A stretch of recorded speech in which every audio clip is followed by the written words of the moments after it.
Strap on your helmets and rev up your engines for Wheel People with Ed Lamberton. 2 hours of local dirt track racing. Ed Lamberton touches on local racing in and around. Tonight's broadcast is brought to you by Sampson Motor Car, Amsterdam, New York. Four Corner Tire, Elmo Speed and Supply, Fonda Speedway Memories Facebook pages, Adirondack Harley Davidson, where the mountain meets the road, and Dairy Frost. Thank you for tuning in to Wheel People with Ed Lamberton. Now back to our show. Go ahead. And a good evening, everyone. Oh, I got a shadow here. Guilty. You okay? Yeah, a little okay. Yeah. Oh, a little bit. I guess I'll stand back. Okay, here we go. We're outdoors tonight, I think. And a good evening, everyone. Welcome to another edition of Wheel People. Actually, a special Tuesday night edition here, and we've got a great one lined up for you here. The stars fell in line, and I was get a hold of those that I was hoping to get a hold of. And so tonight we'll be talking to Tim Hartman Jr. at the our first interview of the evening around 7:30. And then we'll get to the Hall of Famer, soon to be a Hall of Famer at the Dirt Hall of Fame. That was announced this past week as well, Mr. Ken Tremont, and Kenny Tremont Jr. And Kenny, of course, picked up the win. Well, it seems like a week ago, but it was just last Friday, so we're a day behind here. That Kenny and his, I don't know if you call him nemesis or not, but certainly his instigator here the last 10, 15, 20 years, Brett Hearn. Kenny and Brett have battled back and forth for lots of seasons here, and I've swapped track championships at Albany, Saratoga, and at Lebanon Valley back and forth. And it was one for the ages again on Friday night at Albany, Saratoga, with Tremont and Hearn had the fans on their toes for the whole 35 laps as Kenny came out in front after Hearn had grabbed the lead for a lap towards the end of the event, but Kenny was able to work his magic and get back in front. It was a great battle, and I know so far it's been a kind of a short season because of the rainouts, but just about every week, certainly here in our neck of the woods, the Capital District area, all the feature events at most all the tracks have been right down to the wire, and that's the reason why we go to these things, is to see some competition that we've had this year, and it just continued on again Friday night at the Albany Saratoga Speedway, where Kenny and Brett put on a clinic, and the two veterans who have amassed a bunch of track championships and wins at Albany Saratoga, doing it all again. Somebody wrote some column I thought was pretty neat. It says Brett and Kenny raced like it was 1999 again. That's pretty much what happened, and this time it was Ken coming out. We talked to Ken and about his addition to the Dirt Hall of Fame. He has, of course, been in the NISCA Hall of Fame. His dad has, and certainly Ken will follow in. They like to usually wait until the drivers has retired, but not that Ken's that old, but Dirt wanted to get him in because he certainly deserves to be there. That is for sure. I don't see any retirement. Well, we'll ask him a little bit about that too, but I don't see any. I don't think Ken has lost too much fight, as you could see on Friday night at Albany, Saratoga. And then we'll wrap things up with one of our younger racers. Not that Tim Hartman certainly is one of our younger racers as well, but who is really coming into his own, especially in the sprint car division. And Danny Varon and his dad put on the show at Fonda on Saturday for the ESS sprint show, and it looked like Dad was going to come out the winner. However, the youngster has better ideas and was able to work his way by Dad with just a couple of laps left to pick up the win, finishing 1-2. And I'm sure Dad would like to see the 1-2 the other way, but I'm sure he's still pretty proud. I know it's tough to get beat by anybody, but when you get beat by your son, it's tough, but it's still, it kind of makes you feel proud inside. Now, the Devil's Bowl Speedway also opened up its season, and we'll be talking with that to Kenny, of course, who has been a track champion at Devil's Bowl over the years, many different times on different surfaces. Of course, was running the short inside track, dirt track that Mike Bruno had put inside the asphalt track a couple of years back when he took over. But now it's all on the big track, and it's all dirt. And, well, Tremont didn't win that one, but came awful close. Josh Sun picked up the win. And so we'll talk to Ken about that battle over there, how the track was and whatever. And, of course, you hate to see it at any racetrack, that's for sure. I guess the only positive out of the whole thing, it certainly was a racing accident. But Devil's Bowl on Sunday did lose a competitor, a street stock competitor who was actually a former champion over at the Bowl. An older veteran decided to come back and was excited that the dirt was back on the big track. And after, let me see, I had it here somewhere, about 20 years or so out of the sport and away from Devil's Bowl, decided to come back and was having a ball out at the racetrack again, but suffered a heart attack and unfortunately passed before, by the time he arrived at the hospital. And there certainly was some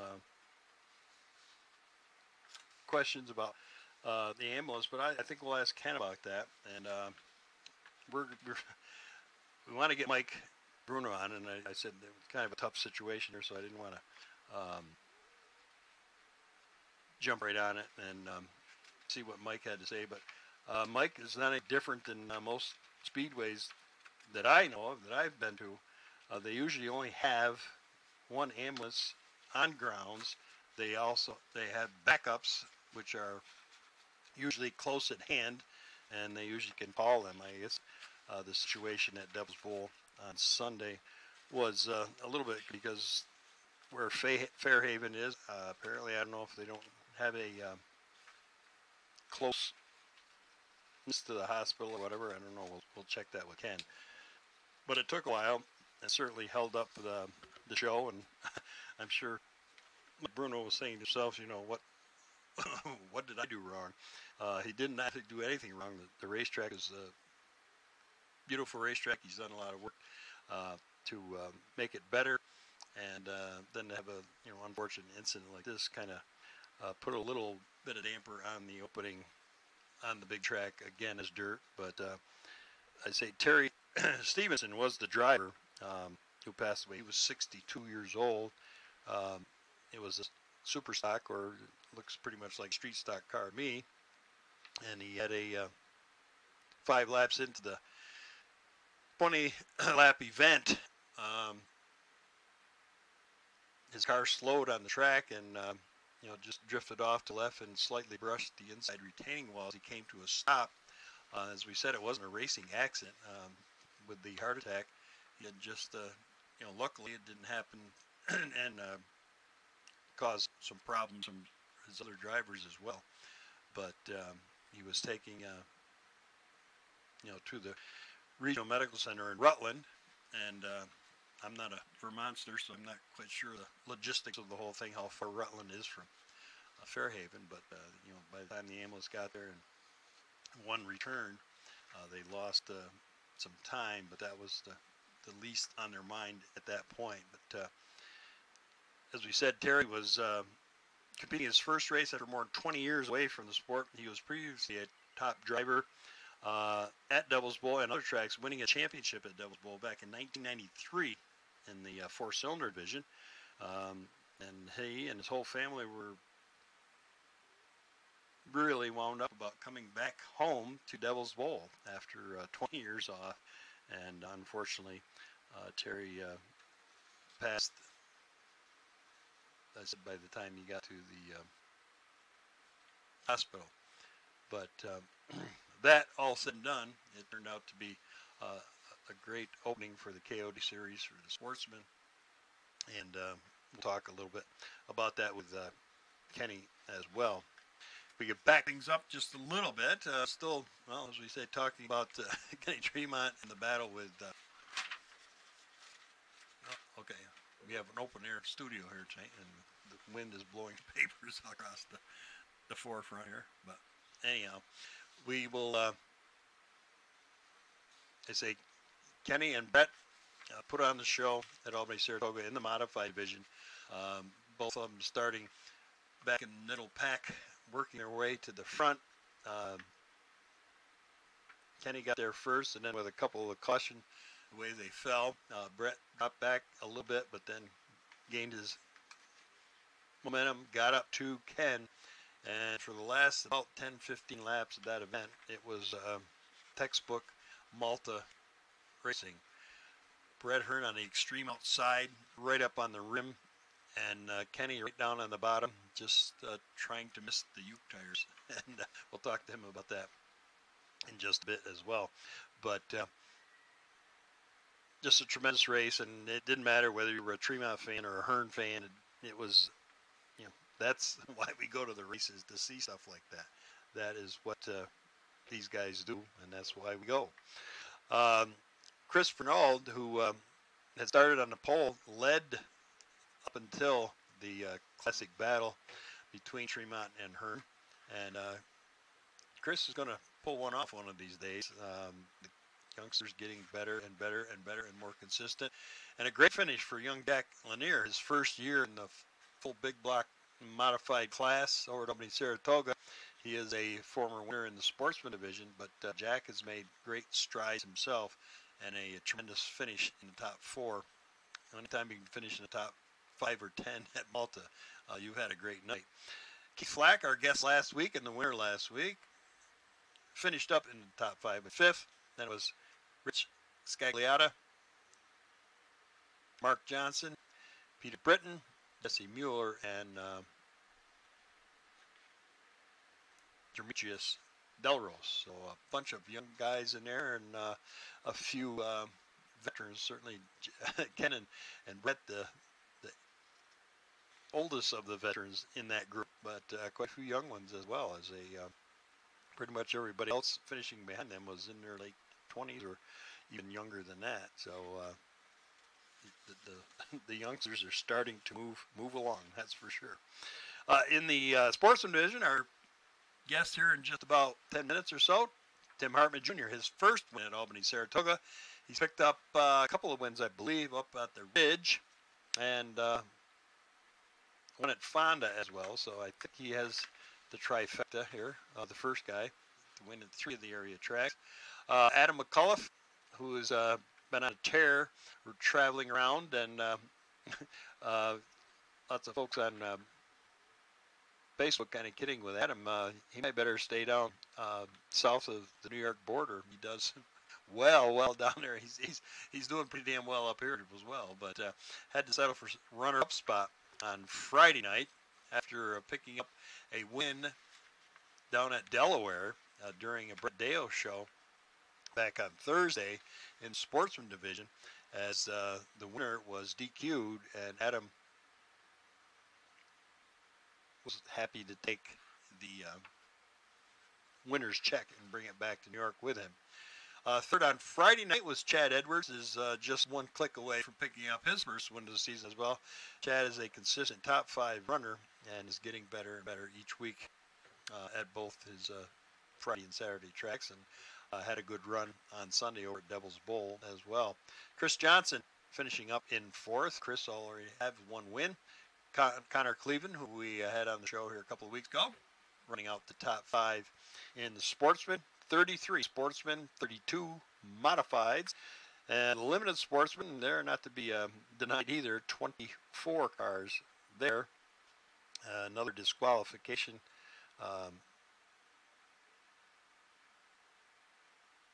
Was Thomas Van Voorst. Of course, the winner a week ago was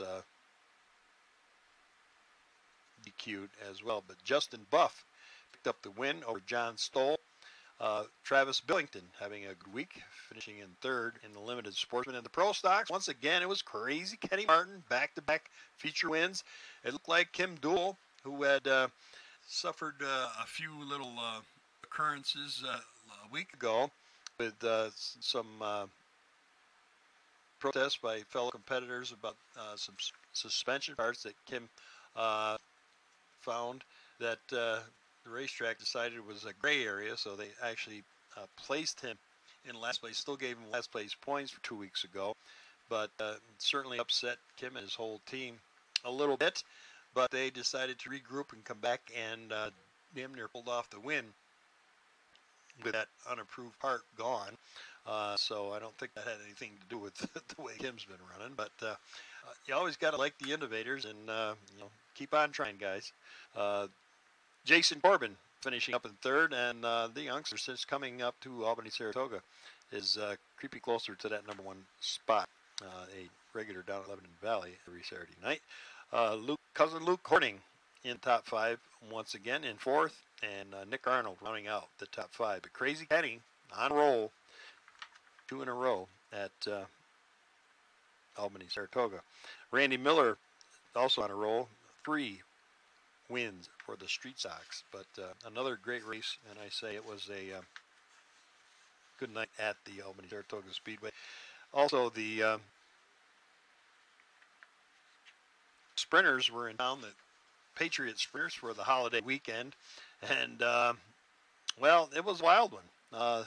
In fact, the guy who won was not the winner when it got all said and done. 35 sprints are on hand, and Danny Varon, who we'll talk to him about that as well, picked up the win over his dad on Saturday night.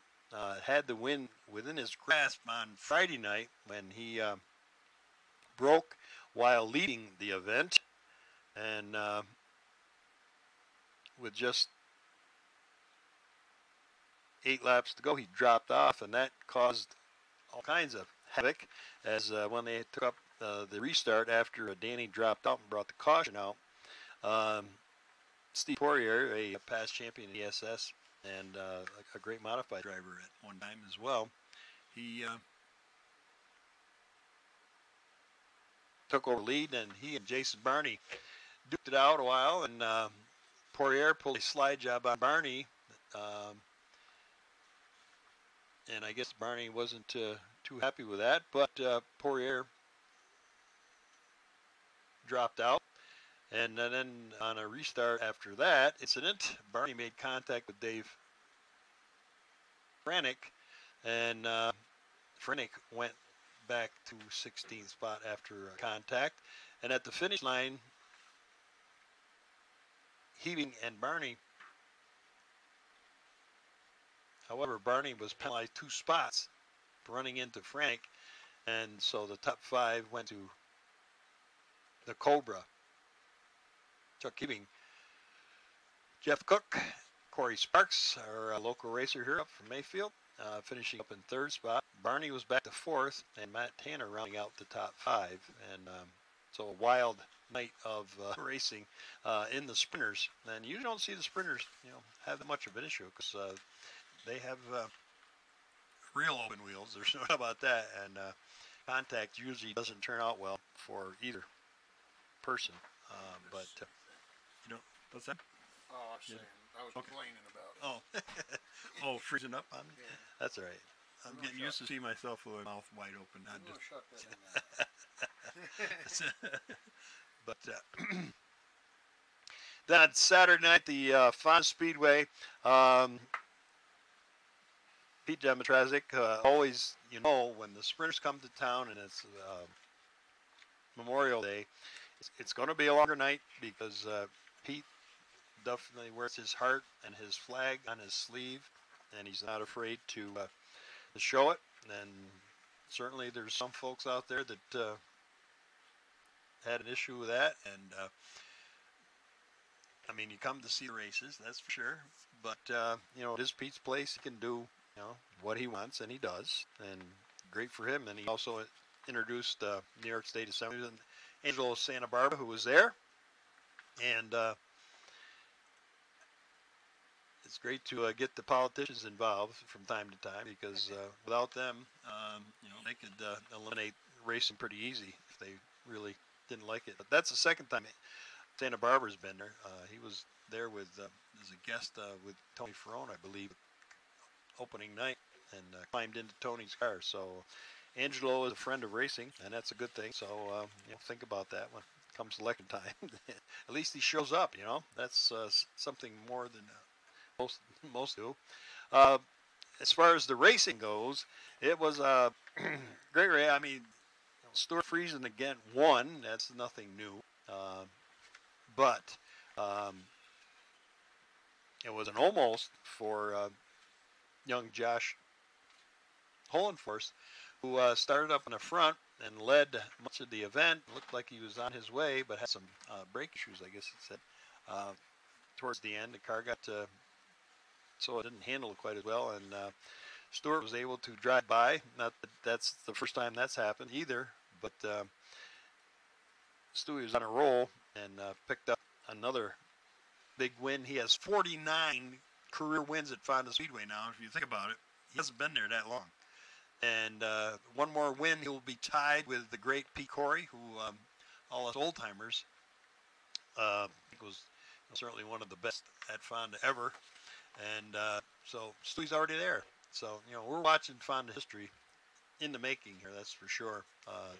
Stewie did say in the post-race interview that he calls Fonda his home, and he does. Actually, just lives up on the hill in Sprakers, but and he was very proud of the fact that it was his home, and he had a lot of his family, which don't normally come down from Canada to watch him race. They were there for the holidays, so it was a great night for the Friesen family, and another win for what could be one of the greatest drivers to come out of the Northeast here. He just keeps on getting better and better with the trucks. Going to get a win there shortly. Jeremy Wilder was third, Bobby Varon fourth, Rocky Warner in his best finish in the big blocks at Fonda. And Rocky the Flying Squirrel is starting to feel his wings, and it won't be long. I know Jake won't be nervous too much longer, I think. Anyway, but Rocky with his first top 5 finish of the season. Nick Scavia picking up another win. He is the first 2-time winner at Fonda in the Sportsman. Jeremy Pitts coming home in second. Cody Clark, Tony Ferrone, and Ray Zemkin, the top 5 there. And then, of course, in the Pro Stocks, this is last week of draw. Kenny Gates, arguably one of the, well, not arguably, I guess. This call is being recorded. Okay, and I hear on the other line our good friend Tim Hartman Jr. has joined us. So hang in there for about 2 seconds, Tim, and we'll be right with you. Sure. Kenny Gates, another win at Fonda Speedway. He just keeps racking them up, and kind of got started like he did last year. I think that's 4 in a row now. With the draw, he's been super lucky with the draw. He kind of got the Brett Hearn gene, I guess, for that.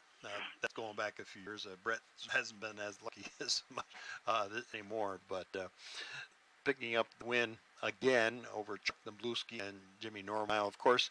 And the Super Sprints, our final guest of the evening, Danny Varon, will be with us to tell us a little bit about how he beat his dad, Bobby Varon, in the closing laps of that ESS Super Sprint event. And, of course, the Cobra, who picked up the win over at Albany, Saratoga on Friday night, came home in third. Coleman Glick and Steve Poirier, the top 5 there. All right, and we do have the Valley results as well. We'll get to that. Oh, we also want to mention, and I'm sure all you DKM guys want us to mention that too, the first, and I'm sure will not be the last, the first DKM chassis win on the Super Dirt Series last night at the Weed Sports Speedway. And again, probably somebody will look at the reel and say, yeah, geez, he started on the pole. Well, he did. But an unfamiliar up until the end of last season even, he was coming. Combatant, you would figure it would be Matt Shepard, but no, it was Mad Max McLaughlin. The youngster is really starting to turn it on, his third full-time season here now, and they're finally getting all their eggs in one basket. The TOs are running well for them, and Magic, I want to call him Magic Max. I don't know why. We'll call him Mad Max. He was there. Stewie, even though he started on a pole, only won by an eye wink, as Max was there pretty much most of the certainly second half of the event. His teammate Jimmy Phelps, of course, I got a little sneaking suspicion that those two guys, McLaughlin and Jimmy Phelps, have taken a few practice laps around Weedsport, being that they're headquartered there, and they know the track as well as anybody. But it has changed from week to week. Eric Rudolph was fourth last evening. Matt Shepard, who everybody figured would probably win another, did not, and finished back in fifth. I think that's one of his poorest finishes on series here in the last year and a half or whatever. Alrighty, we can talk about that some more when we get to, if we get some more time. Turn our attention, and I want to thank him for taking his time with us, Tim Hartman Jr., and tried to get a hold of him a couple of weeks ago when he won a race at Fonda, but he changed his number on me, so he didn't want me to call him, so I had to do some finagling. We got him.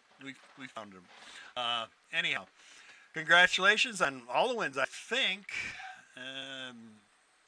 I'm pretty sure, actually, that you're the first guy to do the triple header here. You won at Fonda, won at Glenridge, and now won at Albany, Saratoga. So don't get no Glenridge yet. No Glenridge. Okay, I thought. Okay, that's what happens when you're old. You just keep. I thought. He's the guy that wears the funny mask. Huh? He's the guy that wears the funny mask. No, this is the guy that tries to beat the guy with the funny mask. Oh, our engineer was in the background here. But anyhow, boy, well, okay, I take back what I said then. But it's going to be a trifecta shortly, I'm sure. You did make headlines certainly at Glenridge a week ago when you did race, and I don't want to start with the bad things, but let's do that. I wasn't there, obviously, but I was so after watching and talking to some folks that were there, that the track conditions might have been, your issue, because a lot of people said they were having problems when you came off, or there was, the new track surface, there was a little on the rough side. And if you hit it wrong, it just threw the front end of the car into the right into the wall. Is that kind of what happened? Yeah, the track has been rough there. Yeah, I don't want to put you in a bad spot because I know your sponsor owns a racetrack. No, I know. But yeah, and they're the first guys that would say, and they probably put. I kind of get the feel that it's kind of like the Lorenzo days at Fonda, that I don't think anybody worked so hard to put so much money in Fonda as Matt did in the last several decades, and really almost like he was working too hard for it. And I think, Mike, I'm not saying they're working too hard for it, but they're working their butts off up there, bought all kinds of fancy equipment and whatever, and they'll get it. There's no doubt about it. They'll get figured out. But the track conditions were a little on the tough side that night. But with that said, glad that you were all right as far as that break, because I wasn't there, but I've seen situations similar to yours several times at Glenridge, and that that wall is unforgiving, and I guess it pretty much trashed the car. Yeah, the wall didn't move too much when I hit it. No. You know, I didn't know that you could hit so hard at Glen Ridge because, you know, it's a slower racetrack, but it stops you in a hurry. And yeah, the car was, the frame was junk. Actually got that sitting at my dad's house along the bushes right now, waiting to be cut up and thrown away. Front end was pretty much junk. We fixed the rear end. A lot of the bolt-on stuff we're going to be able to save out of the race car. And, our Malta car from last year was sitting up at Perillo's shop, collecting dust as a frame and body, and he brought that back down to my dad's house last week, and slowly we're going to be piecing that one together just to have as a spare. So you basically had 3 cars then when you get that one back.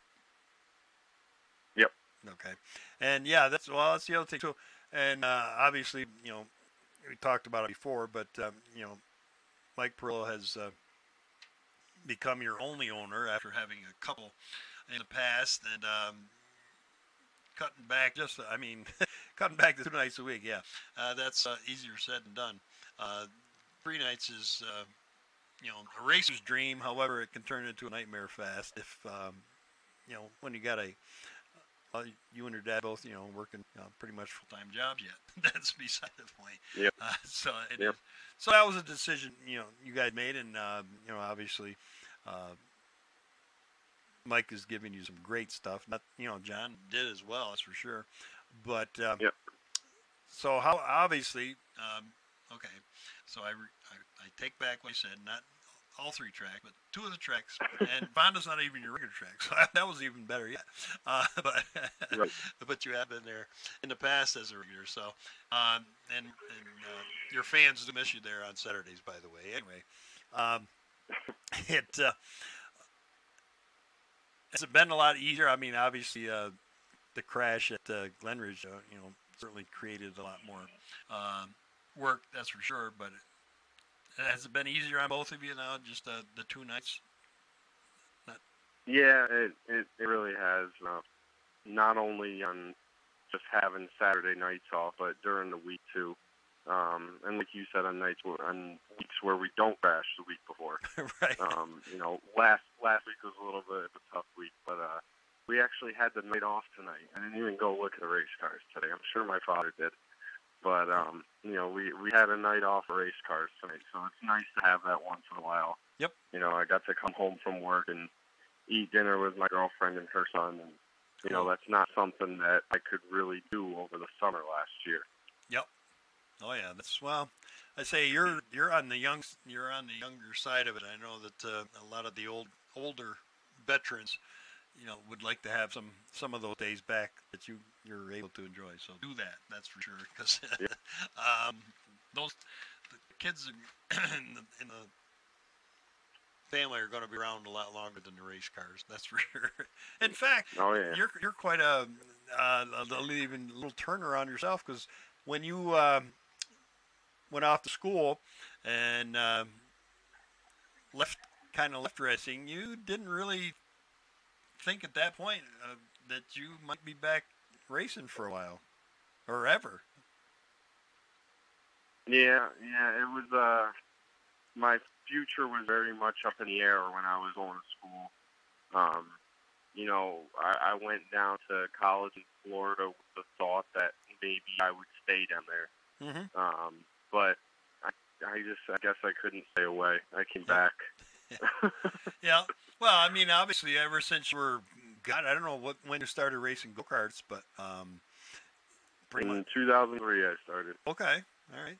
So it wasn't, you know, well, for me, that doesn't sound like a long time ago, but probably for you it does. But, I mean, brought up, you know, and I think we talked about this before, though, but even before you started racing go-karts, and I know your dad got into, you know, being the crew chief on that all the way through, and that's what he said. Actually, it was cutting into his own racing time himself there in his waning years when he started to slow down a little bit.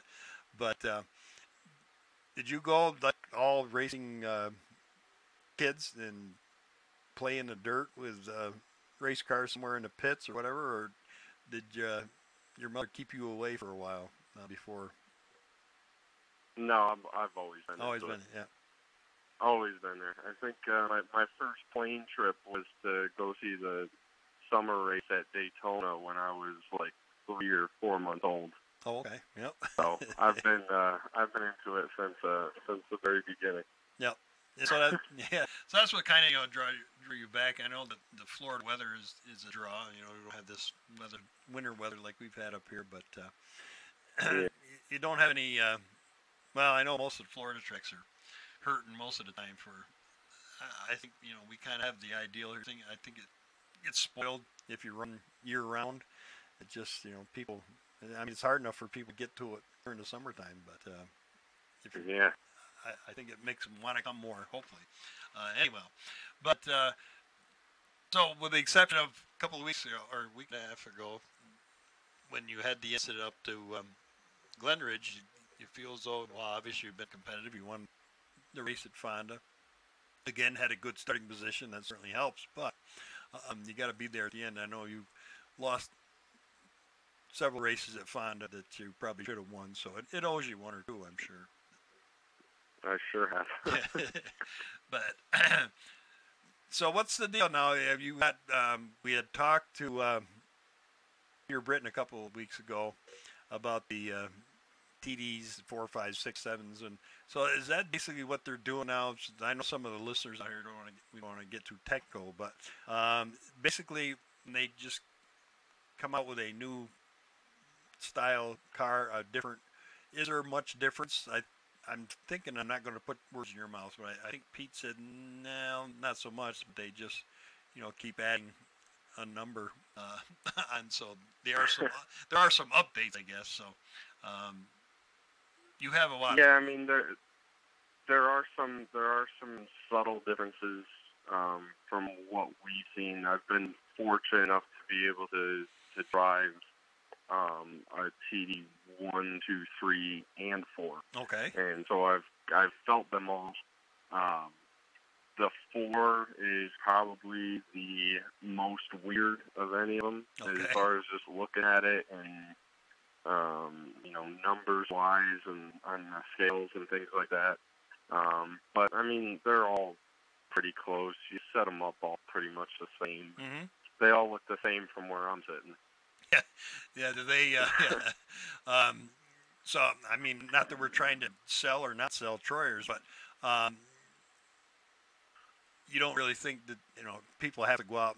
I mean, obviously, everybody, if they could, would want the newest stuff, but you don't think there's really all that much difference. I mean, obviously, they try to have advantages from other.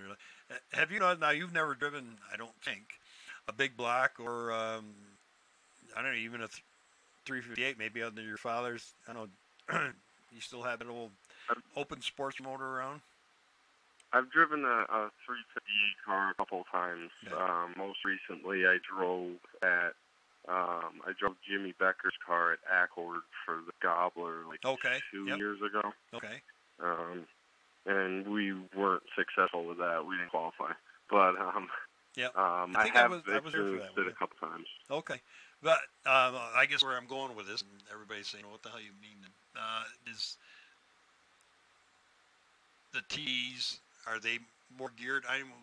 We talk to guys in the pits, and they say that, certain chassis work better in a sportsman car than they do with the big blocks, and, obviously going back the other way, some cars are built more appreciative to a big block and not to the sportsman cars, and of course, now we get into the coilovers and all this stuff that people are playing with, but so you didn't have very much experience with a 358, but do you think that they build these cars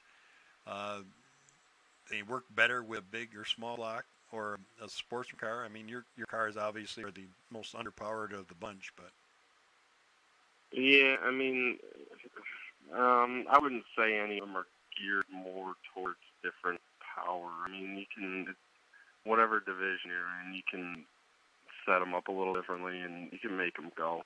I've heard rumors about all the Detroiters that, this is a big block car, this is more a crate car. But, and, this isn't coming from any first-hand experience of running a Troyer with anything but a crate. Yep. Because that's all I've ever driven with a Troyer. But, I don't think that they're much different when it comes to the power as far as the frame being geared towards one engine or the other. Right. And we had certainly a competitive years up at Glenridge, that's for sure, in Albany, Saratoga as well. Dave Constantino, he and Kyle Hoffman and Eric Mack and their band of jolly men here have gone on and created their own race chart. And we were talking with Dave a couple weeks ago. He said, they're basically feeding all this stuff into computers is becoming pretty much a computer-driven thing. However, he did say it was important that he still raced these cars, and because he said sometimes the computer says one thing and I'm feeling a different thing in my car. And I'm obviously, Troyer, I was sure, and Bicknell, are they doing the same thing? I don't know. You talk to Billy Colton, I'm sure, probably every Friday night, because I know he's down in Malta pretty much every Friday night. Are they gearing themselves as well to more engineering and less driver feel? Or, I mean, obviously still asking for feedback from you guys, but... Yeah, I mean, I think anything they try is through Peter Britton, whether it's at Malta or if it's on tour. Mm-hmm. I think he's there, the way that Dave is to DKM, Peter is to Troyer. Mm-hmm. And that's kind of their driver feel. And he's been extremely helpful to me personally. I've went and talked to him a few times when we're at Malta and just kind of say, like, hey, the car's doing this. What do you suggest I do? Mm-hmm. Especially with this new TD4, we don't really know what it needs. And he's been a good guy to bounce some stuff off of, and he's given us some suggestions that we've used, and we've gotten better. Yep, and I know he was, in fact, when I went over to talk to him, the one and only time I got to the races this year so far, 2 weeks ago, at Albany Saratoga, he was talking with Connor Cleveland, and they were in some heavy discussion of the same thing you're talking about, well, geez, the car's doing this, And, but my only question is, and same with Dave, I said, how much of Stuart Friesen's input is for the DKM? And he says, well, certainly a lot, but Stewie likes his cars to drive a certain way. He likes extremely tight race cars, and a lot of people can't drive cars like that. So when they have like one guy like Pete and Stewart or whatever, supposedly they're house drivers, and they have their own, everybody has a little bit of quirks that they like. How does that transfer? Then is that when they take, input from you guys and try to, change? I mean, how does he give you information if he likes a car to feel maybe different than you? Maybe he's on the same page with you. I don't know.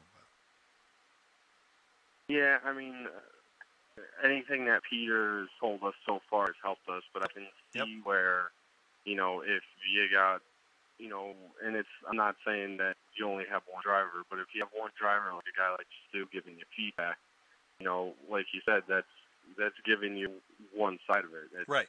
He's giving you feedback to make car how he likes, and there are a lot of different driving styles out there. I think that everybody drives differently. Everybody probably likes something a little bit different, but I think that what Stewart provides to DKM and what Peter provides to Troyer is a good starting off point. Hey, here's a basic setup, and just suit it to your preferences beyond that. You got to go out and take laps with it and see what it feels like. Mm-hmm. Mm-hmm. And, of course, I say, do you, obviously your dad was extremely successful at Albany Saratoga, winning championships and whatever for years. And when you started driving and listening to him or whatever, I think I've even asked him that before, and maybe I've even asked you this before, but do you drive like your father, or do you have your own feel that is a little different? Well, obviously, I learned how to drive through him, so it's very similar. Mm-hmm. But I think I've had to adapt and differently in different places based on, whether we're going to different racetracks or the different competition, different people we're racing with. And Malta's a different animal than it was when he drove. Mm-hmm. And Yep. it's not a lot different, but it's Yep. enough where you can't do the same thing. So I drive very similarly to the way he drove because he taught me how to drive. Right. But there are some differences. Yeah. And I know he's proud of you as like Bobby Barron got beat by Danny on Saturday night.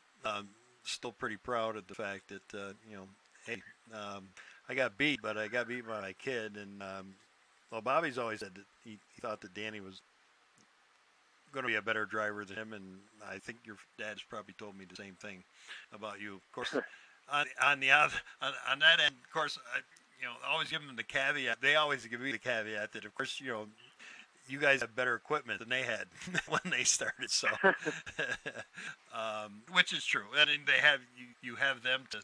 That is true. Yeah, that is true. To fall back, but no, I know when you got started, standing with your dad a couple of nights at a different racetrack, he said, kid's better than me. He's going to be better than me, and don't let him tell you he didn't say that, because he did. So, but yeah, he said no, he was pretty good. Anyway, cutting back with 2 nights a week. If you cut back from 3, you guys going to do any travel? Actually, obviously the KOD series and stuff, started over at the Devil's Bowl. You didn't. I don't know. I didn't look the total rundown, but you guys going to do any traveling a little bit, or just kind of happy with you? We're gonna probably take that week by week. Mm-hmm. We're definitely committed to running every race at Malta and every race at Glenridge. Yep. Beyond that, it depends on how we feel, I guess. Fair enough. Yep. As the summer goes on, we'll have a lot of opportunities to go to midweek shows or to a race here and there on a Saturday. But the point of cutting back to 2 nights a week is we don't want to tie ourselves down. Yep.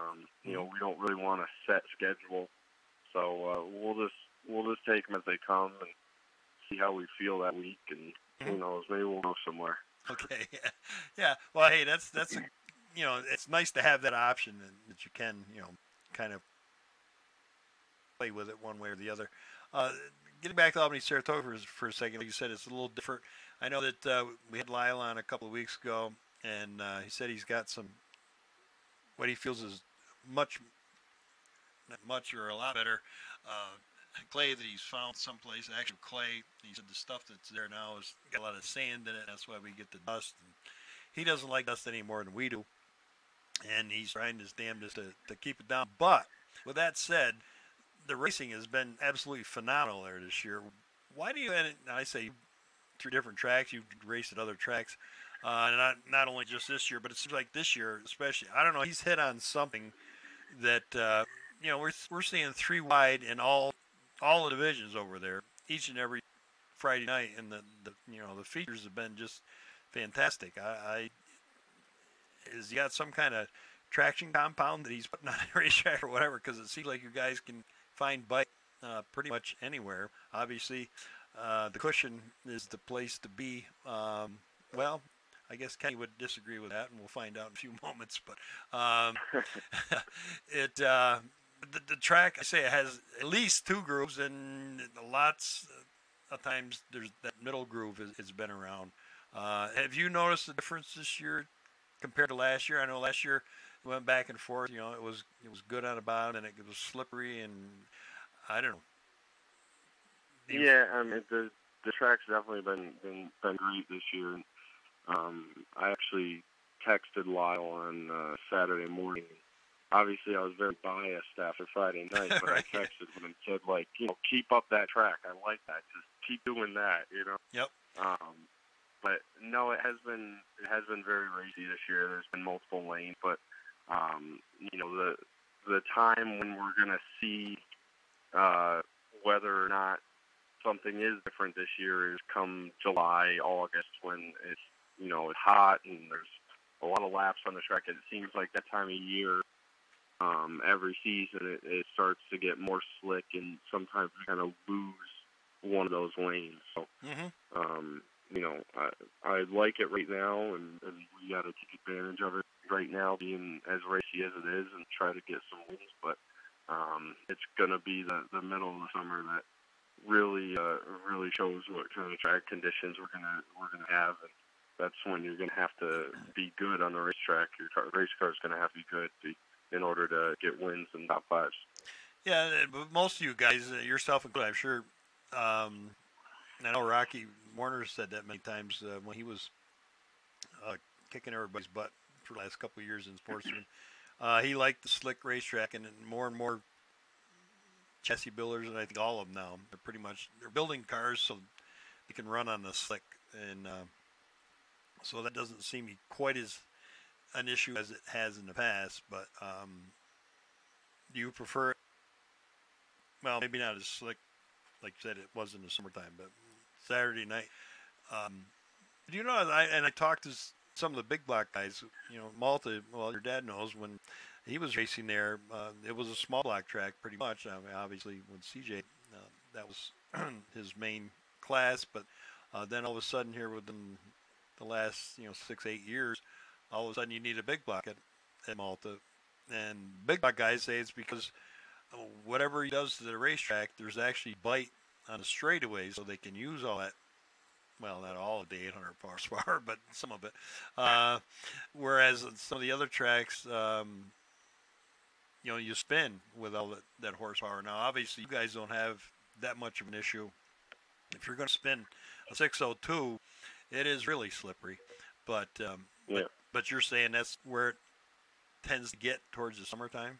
But do you notice that there is bite, pretty much all the way down the straightaways too? Well, I mean, and there's bite at some point from the inside all the way to the outside. There's bite somewhere. Yep. At all points of the racetrack. It's up to us to be able to find it, whether that's going through the infield or going off the back stretch. You got to go wherever it is. So, you can find it's there. You just got to find it. Now, like I said, I've been watching you since you were started, and but that's what happens when you get old. I don't know if you have a real preference. I mean, certainly you guys go by instinct and by what you think the track is going to be or whatever, but I've seen you win races running the top, and I've seen your races running the bottom. Do you have a preference yourself as your style of racing? Obviously. Yeah, I mean, I like the track to be super slow on the stopwatch, because that means that we can fan out and run 3-4 wide sometimes, and there's multiple groups, there's a lot of passing. When the track's fast and there's a lot of grip, it's kind of the races I could do without, to be honest, because they're just, when the track's fast, everybody's fast, and there's not a lot of pass. It doesn't make for great racing. So, when it slows way down, whether that's super slippery or whatever, that's the kind of racing that not only I like, I think that I'm best at. So you don't really have a preference whether top or bottom, then, as long as the track is the same. No, as long as I'm faster than the guy in front of me, I don't care where I'm going. Right, you're right. So you don't really set up a car. Some guys obviously like to run the top and set up a car that way, and some like the bottom and set it up that way. But I don't know. I didn't hear any pings yet. But Ken, are you there yet? No, I guess not. Kenny said he might call in a little earlier, but we just want to make sure we don't leave him out there in the Netherlands here. My computer screen shows me who's out there. Is not in front of me here right at the present time. But anyhow, so obviously it's, I mean, you like to win them all, but it's been a pretty decent, I mean, I guess your only disappointment, I guess, is Glenridge. And this obviously with a crash, it doesn't help, but you've had some decent runs up there, and it looks like, from outside that you and Dave are going to be the guys to be. And with the track service, as we said, being new and whatever, obviously it was an issue a couple of weeks ago. And but do you think that it's going to be a little bit wider now once everything gets all tamed down? I know that's what I'm sure that's what Mike and Ray are looking for. Yeah, the getting the sunlight on it and getting some warm days and getting rid of this rain. I think will do nothing but help them. Right. It's not been a great spring for new surface, and I think that's shown everywhere where people put clay on racetracks. So I think just as long as the weather cooperates with them, and they're still learning, but I know that they're up there every single day. They're working really hard to make sure that the track is good on Sunday nights. So definitely giving them an A for effort over these last couple months, and hopefully starting this week their effort's really going to show, and we're going to have really good track conditions. Yeah, and I said that the car counts were great the other week. Last week that they ran well, the week that you crashed, obviously, but it looks like hopefully that'll turn around. It's a tough deal. There's no doubt about it. There's guys like yourself. Obviously, you guys race 2 nights a week, which is twice as much as a lot of guys in your division or any division. Everybody's got their point where they can only afford basically to go 1 night a week, and without Mike's help, you guys probably certainly would be doing 1 night a week as well. But I don't even know if we'd be doing 1 night a week without it. Right. That's very good. That's very probably the way things go. But and my standard 602 question for everybody, and I ask you this too. How do you feel? So far this year, have you seen any changes, or have we haven't lost anything as far as tech inspection? I know that Albany Saratoga stepped things up last year. They've added some new people, and have had some good luck with policing the whole deal. You feel like you're more on a level playing field now than ever? Yeah, I think that the last couple of years, been these tracks been catching some guys here and there, whether it's around here or out west or down in Orange County. I think it scared people. It scared people into playing by the rules, and whether everybody's legal or not, I don't know. But as long as they keep policing and they keep doing something different every week, I think we'll be in good shape. Last week at Malta there, I was a little disappointed. They all they checked were the rear axles to see if they're magnetic, but I guess they gotta change it up. Sometimes I wish they would just do a little more, on a week-to-week basis. And but I think that we're getting there. I think that it's a lot more level than it was. You gotta have the car stuff. You gotta get through the corner, and it'll give you straightaway speed. Mm-hmm.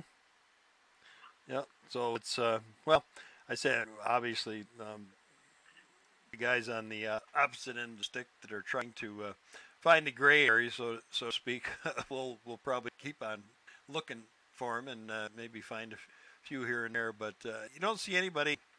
Obviously, Rocky was and Dave Macchicelli, who won out at Wheatsburg yesterday, seemed to be the guys that can win more than a lot of folks, and they've been torn apart enough times, so we all know that they were good. But well, that's racers are their own worst enemies. I guess they're looking for that little edge here and there, but you don't see anybody really running away. You gotta look for something, because all of us are having the same race cars, and so it's that much more to look for any sort of little advantage that you can get. Yep, and obviously the weight has been the big thing with the 602s. If you keep your weight, but you got to make a certain minimum weight anyway. But Yep. it's all this lightweight stuff, and I don't know. Do you think that they should come to a point where they're going to start banning some of the lightweight parts and whatever, or they're so available now with the modified stuff that basically, talking to a couple of the parts dealers, they said that the sportsmen are their biggest people because they are buying all this lightweight stuff to try to make things easier. No, I mean, that's part of it, right? Is trying to find that advantage, and if the guy that's pitted next to me has all that lightweight stuff, beat me. It gets us on. And that's where I'm very fortunate to have a guy like Mike to be able to back me and to be behind me and give me the best race car that I've ever driven, equipment wise. So yeah, I mean there's a lot of lightweight stuff, but it's what you got to have. Yeah. Yep. And well, I don't know if we'll ever get to the point where they'll back that off or not, but it's all part of racing. Like I said, you guys are your own worst enemies when it comes to stuff like that. Ken, have you joined us yet? Yep. No? Okay. I thought I heard a ding over there. Anyway, I just got to him. I just want to make sure we don't leave him out there because I know I got some people on here. No, I'm here. Oh, you are? I'm sorry. Oh, okay. Yeah, I can hear you. I'm sorry. Okay. All right. Yep. We're just going to wrap things up with Tim Hartman, who shared victory lane with you on Friday night at Albany Saratoga in the Sportsman Division. And, of course, you, I don't know, if back in the day, did you ever race against his father at all? Or you never, I guess you probably never. Not much, maybe a little bit here or there, but probably not a lot. Yep. And it's kind of similar to yours. I mean, it's a lot of families involved in racing, but the Hartmans have been doing it for I don't know if as long as the Tremonts, but certainly been doing it for a good long time. That's for sure. And Tim, if you have, obviously we just talked about, Mike Perillo, of course, big supporter of your team this year. Obviously, your dad keeps. Well, the two of you keep each other motivated, I guess, is probably the best way to put that. It's a great family team, and I'm sure you're going to pick up a few more, that's for sure, and we'll be talking to you down the road. And we want to thank you. Anybody else you want to thank? I'm sure you got. Yeah, obviously, you got to include my mother in there, too. Oh, yeah, that's right. For her support for me. My girlfriend Jessica, her son Jackson. Yep. They put up with me coming home after dark every single night. And then, of course, our crew and Kyle and Tommy and Kale and my girlfriend's father, Mike, and all my sponsors and everything. We're having a good year so far, and we just hope that we can keep this going. Yeah, I'm sure that things are only going to get better here. Just stay off from that fourth turn wall at the ridge. That's the main deal. once is plenty for that. That'll get anybody's attention. Yeah, sure is. That's for sure. And again, so glad. I mean, again, that sort of shows how safe all these race cars are, because that was a hard hit. And I know Ken has raced won the championship up at Glen Ridge, and I don't think you were maybe unfortunate enough that you never got into that fourth turn wall, Ken, but. Yeah, thankfully, huh? You come to a dead stop there, so that's not a good place at all. But no. Anyway, that's pretty hard. Yeah. Anyway, congratulations, Tim, on your win so far, and I will be corrected hopefully after the Sunday when you pick up that win up at the ridge, so you make your trifecta and you'll be all set. All right, we'll give it a shot. Okay, thanks for spending this is your free time, and tell your girlfriend we're sorry we took half hour or so away from your night off here. So, all right. Thanks again, Tim. All right. Thank you. Have a good night. Good night now. All right. Now we'll swing over to Hall of Famer again, Kenny Tremont.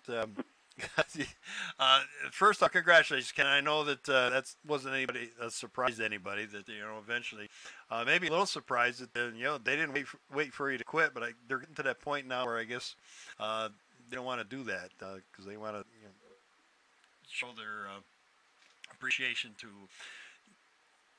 guys like yourself who've dedicated their whole life pretty much to racing and had a great career. Not to say that it's over by any stretch of imagination, as we saw on Friday night, but I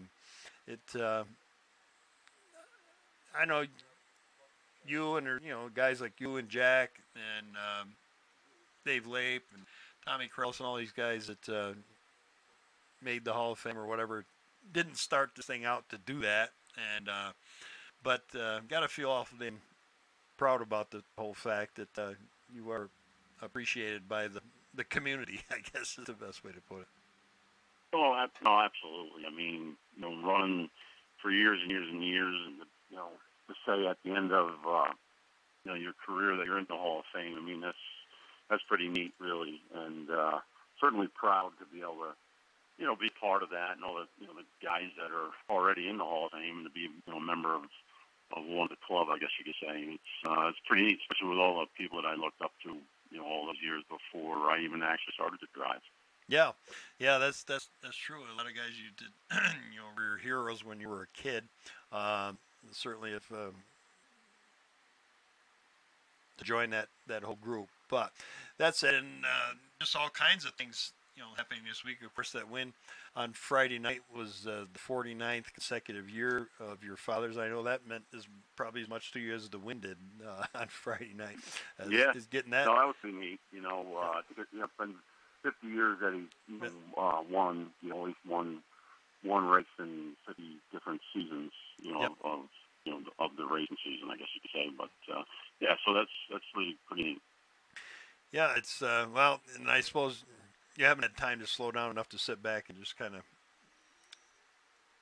think about all of that stuff. But 50 years of, and a lot of guys that have had family businesses, whether it be farming or manufacturing, whatever, knows how tough it is to work with a family.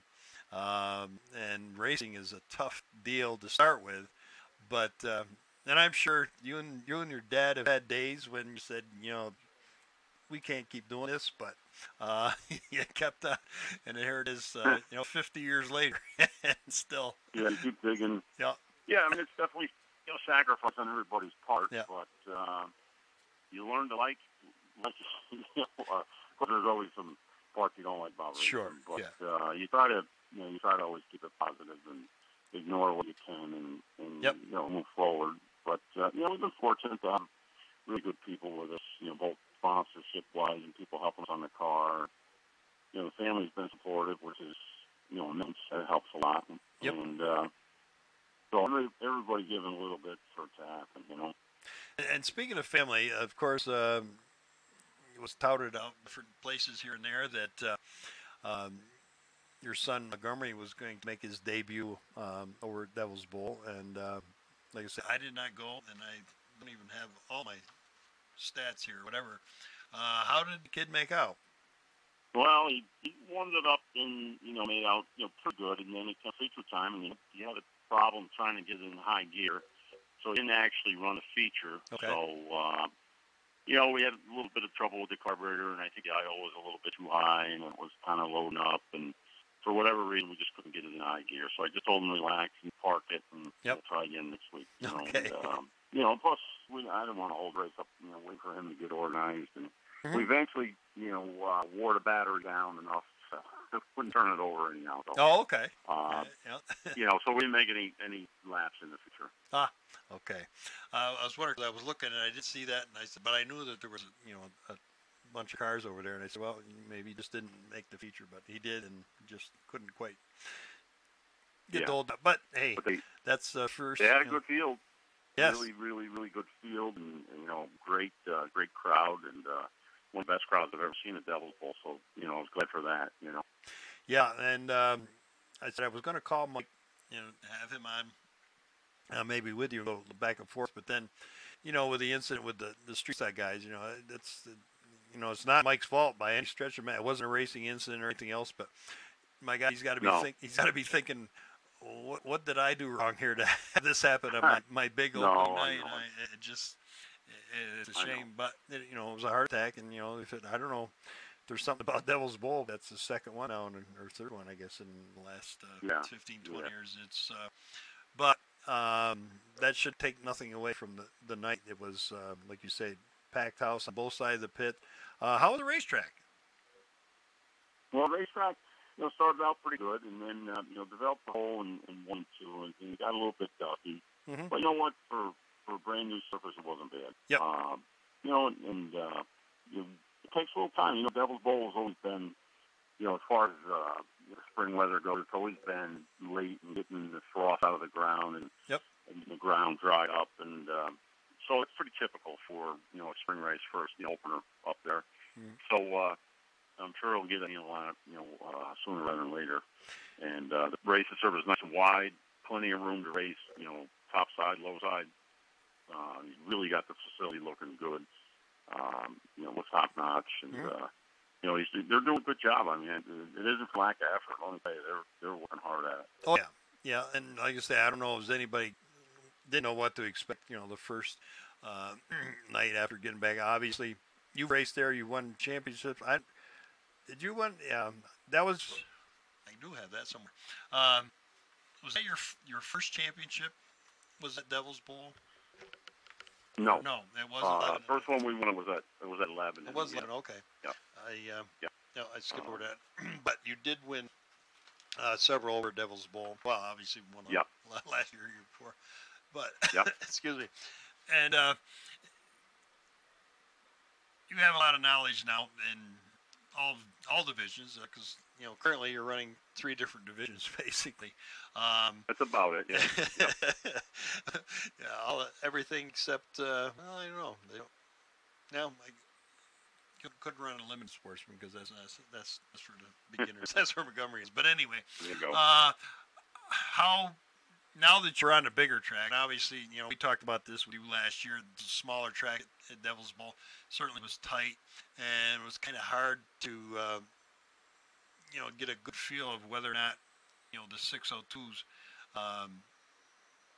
could have competitive racing on a bigger track like Devil's Bowl now. I mean, obviously, running as a modified. Now, just to reiterate, for all the listeners out there, Devil's Bowl runs the 602, and they call them sports and modified. But am I right or wrong that they run pretty much, it's the dirt 602 rules, or are there things that you can do at Devil's Bowl? Yeah, I mean, for the most part, it is their rule. I mean, there's a couple of little things that Mike likes to do, but okay, you know, they're very close to their rules. You know, it's a 602 crate, you know, 350 Chevrolet engine. Just like you'd find at, you know, Malta or Lebanon or Fonda or any other tracks. Yeah, so I mean, it's a car you could take from, you know, and run it at Devil's Bowl and also run it, you know, at a lot of the other places too as well. All right. And you obviously been a 2-year veteran now in that situation, and a multi-year, we won't even know how many years of I say you started in what, 82? Is it? Yeah, somewhere. Well, with the later 70s, actually. Yeah. Oh, 79. Yeah, I got it. Yep, 79.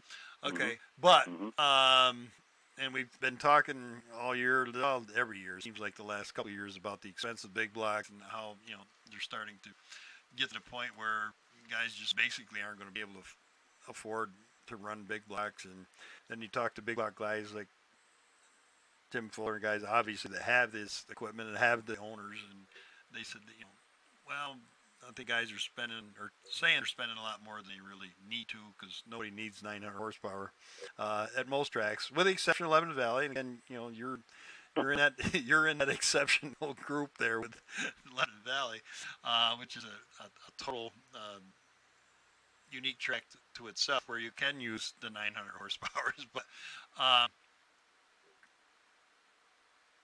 you feel as though it's as a driver, this is probably a dumb question because I probably know the answer.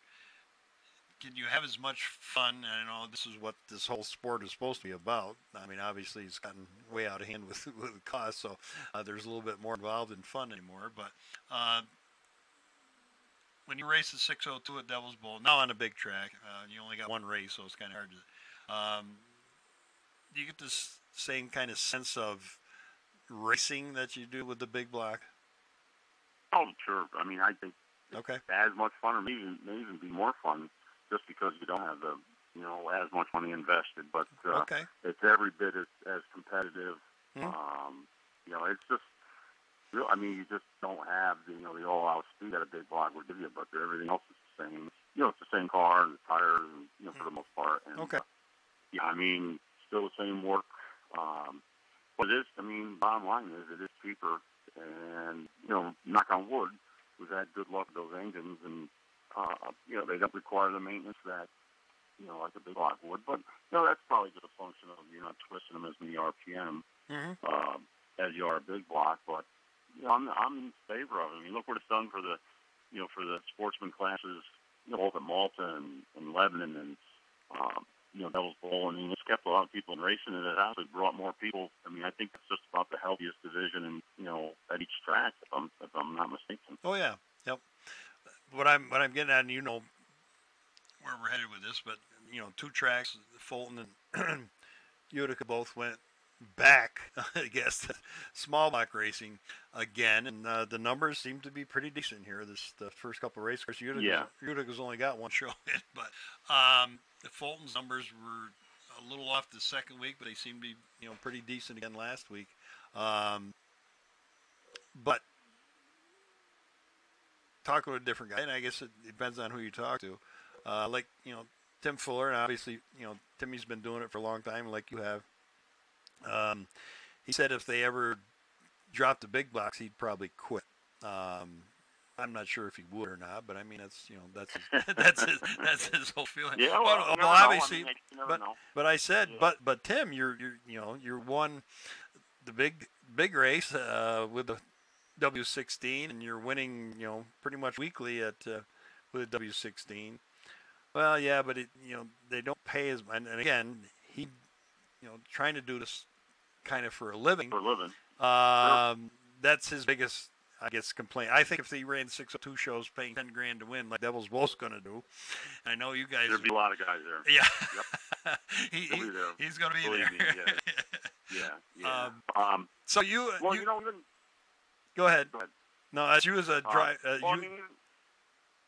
Even Howard there at Lebanon. Yep.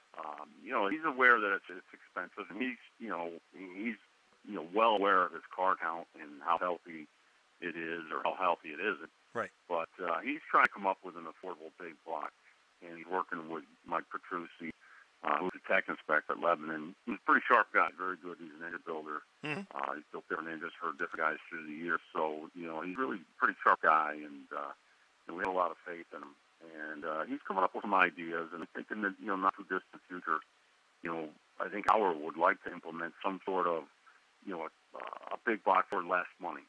So he's trying to investigate different parts and pieces, and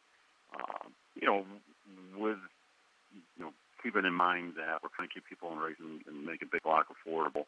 Because Howard likes he likes the big blocks, and he wants Lebanon to be known as a big block track. So, I mean, at least that's kind of where Lebanon's coming from. Maybe he just wants to have that little unique niche, with some of these other tracks are thinking about going to small blocks or anything like that. But I know that he's aware of that issue, the cost, and he is, he's being proactive, and he is trying to come up with some ideas and talk to different car owners and people, what can you do, where are we hurt, and what's the biggest cost, and things like that. Yeah, I know. I say it seems like everybody you talk to has a different idea, maybe, of what.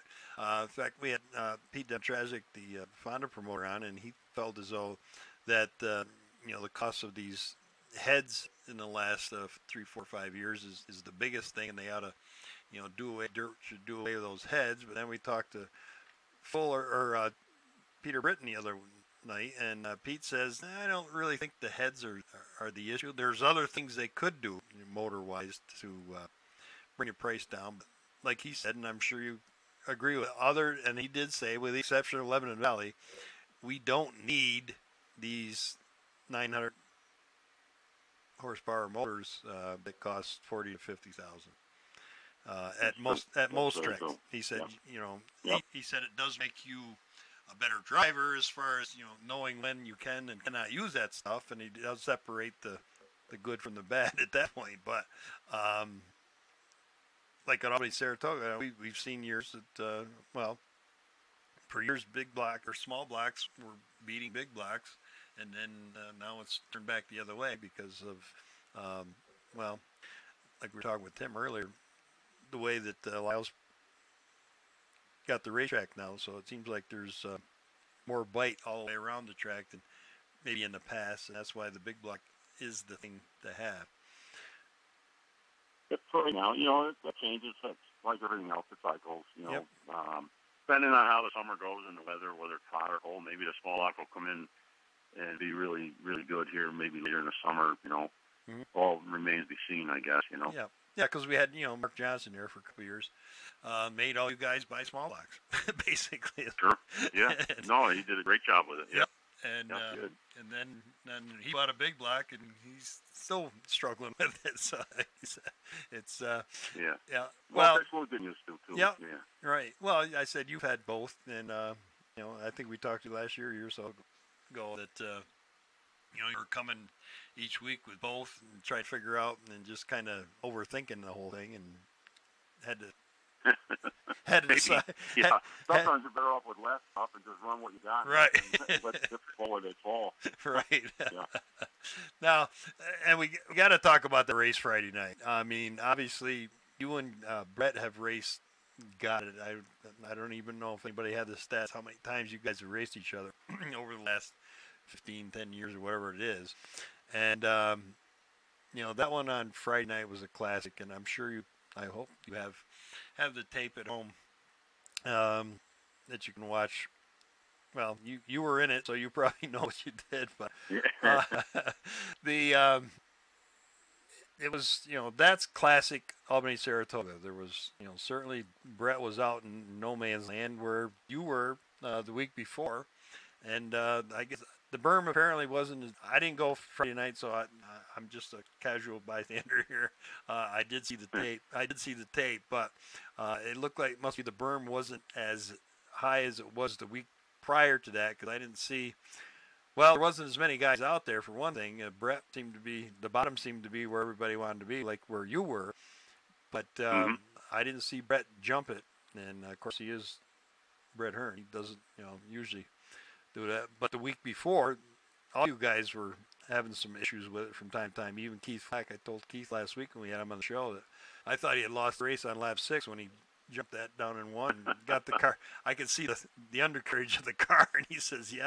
He says that was close. He says, but yeah. Had you? Well, that again, depending on how it prepares the track. Plus, right. Probably another thing as far as what affected the berm was, the sprint cars being there too. Oh yeah, right. Yep. With that big right rear, it acts like a big buffing wheel, and that kind of polishes the track off even a little bit more, and that knocks the berm down. Yep. Compared to the week before. So sprint cars definitely have a major effect on what the track's going to do. Right. So that was, and again, it's over with now, so we don't have to have your secrets revealed. But was that what your plan was or thought was, that the bottom is going to be probably better than the top? Well, I didn't think that way, but I did think that it was going to be slippery. Okay. Yep. So maybe we would tighten it up a little bit more than normal, just because the sprint cars were there, and I knew, from top to bottom, it was going to be slick, So, you do the best you can with the car, and you run it, and then you just see where the car likes. Some parts of the track that was slippery, some parts that was better than others, so you got to kind of head where you think you're best. So sometimes the track dictates what you want to do, and you can have all the thoughts ahead of time. Right. Of what you think is going to happen, and boy, you can see a curveball in a hurry, and then you got to react and try to do the best you can for what the situation is. Yeah. So you don't really you try to find a car that's neutral. You don't actually set up a car way you feel is going to be by feature time, whether to run the top or the bottom, because you know. Well, sometimes. Okay. But I just knew. I definitely want to keep that stuff in mind. Absolutely. But I knew it was going to be slick. So, more so than normal. Yep. So, and just watching those sprint cars pound away in that upper berm and reducing it and moving it out. Pretty soon I thought it would be non-existent, And obviously, Brett either thought different or had his car so tight that he had to run the top because he was out there every lap. Yeah. Where most of you guys were the week before, as far I'm probably even farther out because, like you said, the sprint cars had moved the top out. But it was just, that's why the fans, and I'm sure drivers too. Obviously you won things, so you had to be feeling pretty damn good. But if you'd have finished, I'm saying that Brett was happy by any stretch of the imagination, but that had to be fun. I mean, it just looked like you guys, yeah. No, it really was. I mean, especially if you can, you can win with him running second. I mean, that's something to be said for that too. Right. I mean, you want to win no matter who's second or third. Right. But we were just happy to win, period. But I mean, nothing's perfect. These race cars are not perfect. You got to work on them all the time. There's definitely room for us to go better too, which I hope we can make some improvements. But it certainly was fun. Yeah. As a driver, you should have rolled with me. Yeah. I would love it, to be honest with you. Yeah. It had to be, because the track was nice and it was smooth, but it did look like you said it still looked a little grayish there coming off 4, at least from the tape that I saw, and you get a heck of a pull coming off on the bottom, and Brett was wound up on the top, so by the time you got to start finish line, you were pretty. Now that pass you made on him to get back to the lead after he snuck by there that one, it was lap cars, I think. I don't know, you were out there, so you can maybe tell me. It looked like the lap cars kind of made that race more exciting than it even was, because there was lap cars on bottom in front of you, and then you decided to move up and go by them. You found out that actually, I thought your car was good no matter where you were. Obviously you did the same, but when Brett was able to get under you a little bit because of the lap traffic, you shot by, and just by the time you got to the start-finish line, made a left-hand turn, and you were clear of them. You feel at that point you were clear? I didn't know. Okay. I wasn't asking any questions. Right. No, I mean, you never know. I mean, you're just reacting Right. quick. Yep. Typically, you have a sense. Yep.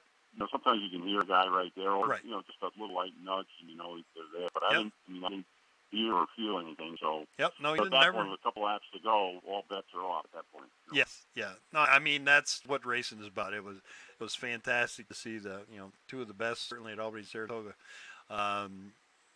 doing what you do, and it, like I say, it was fun for the fans. I know that because they were standing on their feet, and it didn't matter whether you were a Tremont fan or a Hearn fan. It was a great race to watch, much like the race, the first race of the season between Matt Shepard and Timmy. I think, and that's what I know. I mean, I'm an old guy, but I thought you had the best car. But yeah, well, we just got going too late. We Yeah, won a yeah. fourth with that race, but just a little late with the whole program. But right. Well, we had a good run. We were happy with that too. I mean, maybe you shouldn't be happy with fourth, but I mean, we started fairly deep, and but overall, we were happy when all was said and done. Sometimes you can have a good run. It's not really necessarily a win, but sometimes you got to take some pleasure in some of the accomplishments. Yeah, I mean, you came from way back, and obviously passed more cars than they did. But at one point in the race, and I said the circumstance, you should have been third, but like I say, every race is different, and it can change with one lap car to exactly. something different. Yep. But no, I think you guys got to be feeling pretty good about your situation, Albany, Saratoga. Certainly the one at Devil's Bowl. Lebanon Valley probably a little disappointed. Again, not being down there, I'm not sure what the circumstances are where you guys, you all start pretty much. Well, this past Saturday we were off a little bit. Yep. We ended up breaking the motor in the small block race. We did get to fourth, and then we broke the connector rod, so that wound that up. And then, for the future, I don't know exactly where we started, maybe 13th, 14th, Right. got to 7th, and just kind of leveled off. And, the track was a little odd. I've never quite seen it the way that they had it prepped Saturday night. I mean, dusty, slippery spots, and then some bitey spots. You know, it was really uncharacteristic for Lebanon. So, Yep. you know, that was, there was 2 weeks that we were rained out right in a row. So that was like the third week, and we finally got on track. So, you know, maybe just from not running, Yep. you know, kind of got out of sync or whatever their track prep is. But Yeah, I'm going to blame it on that, I guess. No, I did notice in some of, like I said, wasn't there, but in some of the comments by the drivers, from some of the, when I talked to some of the media guys, that yeah, the track was, well, most of them said that they thought it was as slippery as they've ever seen it in spots or from time to time, and so it was tough to kind of, you know, make any big ground if you had to, but you know, Lyle's been doing a hell of a job for on both tracks for quite a few years now. Yeah, he is. So we'll give him one mulligan for Yeah. No, well, I mean, he's, you know, again, when you start fighting the weather, it's hard to get on the track when you'd like the midweek or whatever your schedule is thrown off. But that guy works hard. I mean, you got to give him a lot of credit. I mean, as hard as everybody works on the race car, he's working that hard. He's on the track. He's doing behind-the-scenes stuff. So, we're, you know, and honestly, the Capital District area, you know, Lebanon, Malta, just in general, lucky to have a guy like that. There aren't a lot of guys around like him that are that interested, that know the game, know inside and out like he does. Yeah, and it was funny because I had a chance to talk to Bob McCready a couple of weeks ago on the phone, and we got to talk a little bit about the situation of racing today. And he says, you know, he said, I haven't been to a race in 2 years. He said, but I've been watching, you know, just numbers and, you know, talking to my sons who are racing. That it seems like dirt is coming back and there's more fans, you know, interested. They're kind of turning away from NASCAR and pavement for whatever reasons.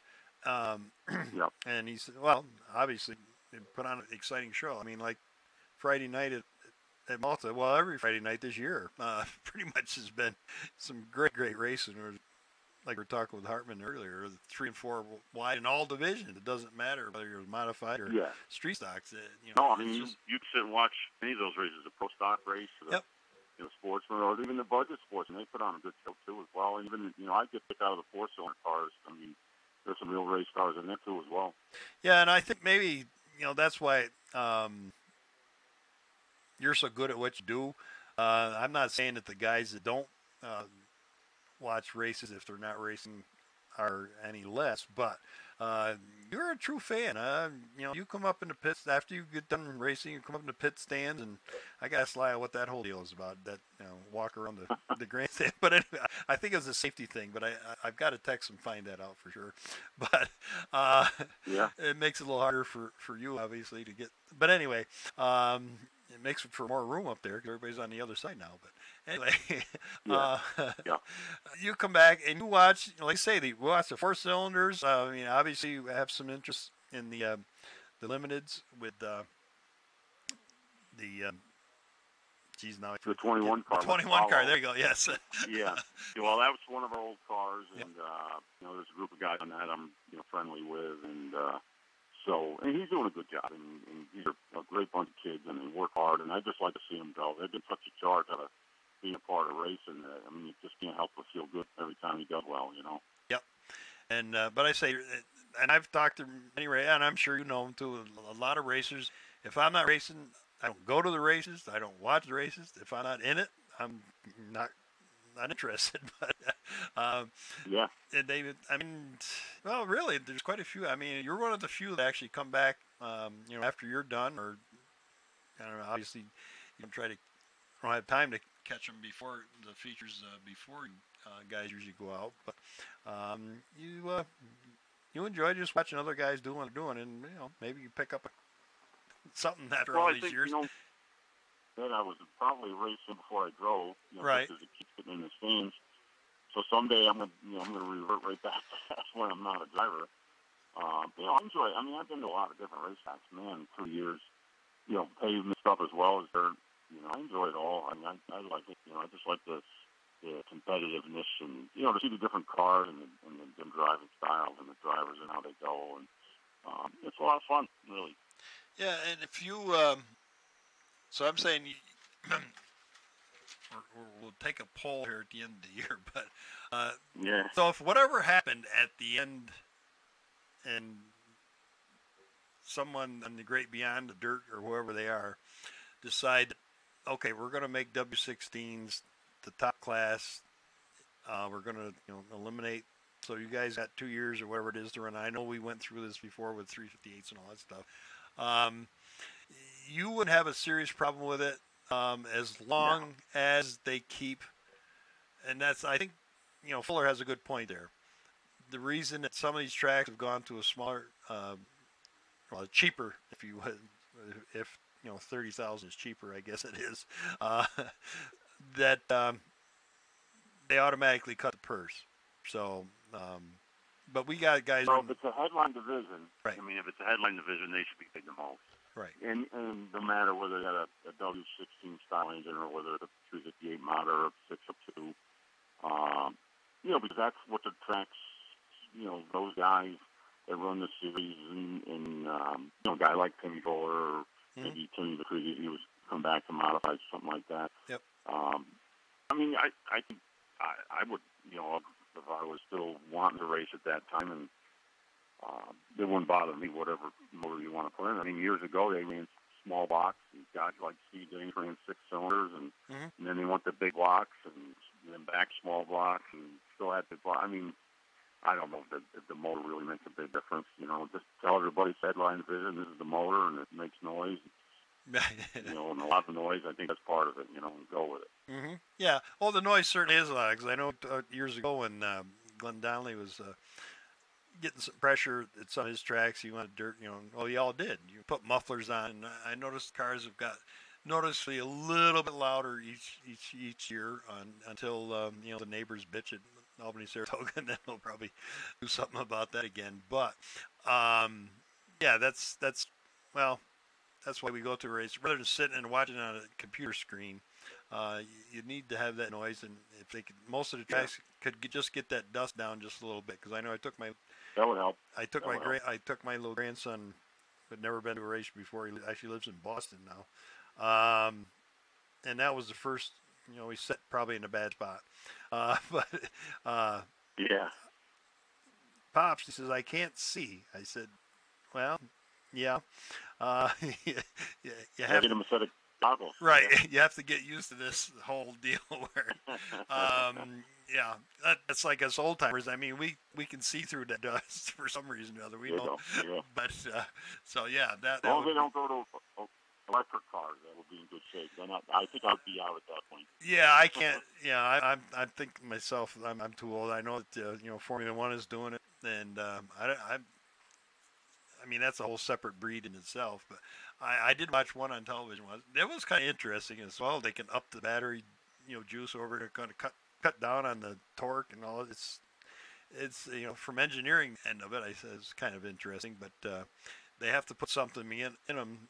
Whether it be a soundtrack or something to make noise, because you need to have play it over the PA. Yeah, you need to have some kind of noise to play it. But no, that's there's nothing, I always say there's nothing like the sound of good healthy V8, with a lot of gear in it and spinning a lot of RPM. I mean, you can't beat that sound.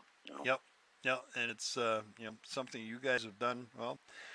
Your dad for 50 years, very long. You've been there pretty much the whole time as well, because you're a little past 50 now yourself. So I guess you have been there the whole for a lot of it. But when I got old enough to help, anyhow. Yeah, and now you've had, like I said, you got Montgomery getting started in the whole thing now. It's, obviously, and we talked to you before. You still have your 3 separate teams now doing. Your 3 separate divisions, kind of, and that's right now we did make a little adjustment. The guys that were taking care of the Saturday night small block car are also taking care of the Friday night multi car. Mm-hmm. So the fellas are taking care of that. Kind of took that underneath their wing, and then what we're doing here now is Montgomery's in my own doubles bowl car. Oh, okay. Here at the house, not my house, right. But everything else is kind of. Farmed out, Saturday night big block, and then the Friday night stuff is all kind of out of here at this point. So we we still got the same teams, but we kind of shuffle the workload around a little bit again to try, see where we're lacking or where we're weak. I mean, the workload is, like any time and place, it can overwhelm everybody. And you think you're doing a good job, but man, the proof's in the pudding. I mean, the results aren't there. And, you got to ask yourself why. Yeah. Try to make some changes if possible. If you can make some changes. Right. Well, we've seen, we've been talking about you and Brett, most of the night. Brett's pretty much was in the same boat the last couple of years. It really hasn't been Brett Hearn as he would like to have it, I'm sure. And so he's pretty much shuffled the deck, and he's got Mark Flack is doing some of his prep work now. So it's all like you say, the proof is in the pudding. if a pudding, exactly. If a pudding ain't quite right, it's time to shuffle it. No matter who you are, because I don't think anybody thinks that you guys don't know how to drive anymore. That's for sure. If you were there on Friday night, well, I mean, the cars are so dependent on the cars. Yeah. The cars got to be right. I mean, there's 15, 20 drivers, honestly, on a Friday night that win that modified race. Yep. And it's more about equipment probably now than, I mean, the driver's still obviously still really, really important, but boy, you can have a good driver in a junk car, and it don't matter. You'll never see the guy, Right. Well, but when you put a good driver with a good car, then you really got the combo, Yeah. Well, that was kind of a turning point. Certainly, you guys are still winning a lot of races, but you got a couple of years ago when your dad, for all those years that you started back in '82, did all your engine work and stuff along with Gary Waters, and then you got guys like Billy the Kid and Enders and CNC and all these guys coming up with maybe a better mousetrap. You guys said, yeah, well, they're working every day trying to build their engines.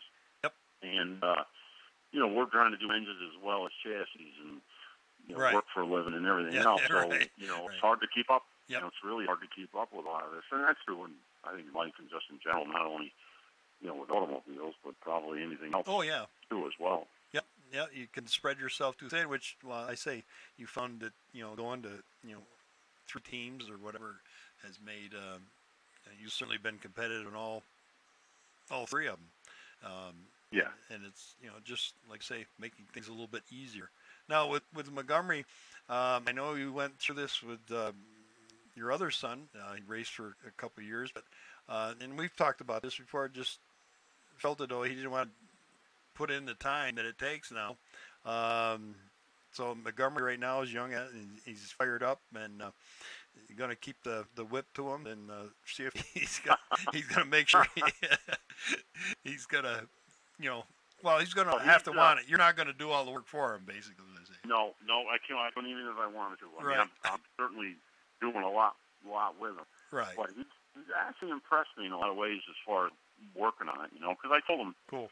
You're going to have to work on it, and then we ended up buying a used chassis for him, and it was an awful color green. I said, the first thing you got to do is get this green off the frame before I even let you bring it in the garage. Right. And, we got some paint stripper, and he worked. He even got his sister and his mother out there, which they never helped me. So he had those guys talked in there, so he got a little salesmanship in him. Yep. And he got about halfway through the job, and he said, Dad, they make sand blasters that'll blast this paint off this car. And I said, I know it. I said, but that costs money. Yep. And that putty knife and that paint stripper doesn't cost as much. Right. So you keep going and let me know, and he stuck with it. It took him a couple months, I think. But okay. We eventually got him going. But he, from a kid not knowing anything when he started, he didn't know a 1/4-inch bolt from a 1/2-inch bolt. Mm-hmm. And, it's come a long way. I mean, he's still got definitely a lot to learn. But, at least he hung in there. We leaned on him pretty good there a couple times about getting stuff done. Yep. And, I'm impressed so far with him as far as the work ethic, but time will tell.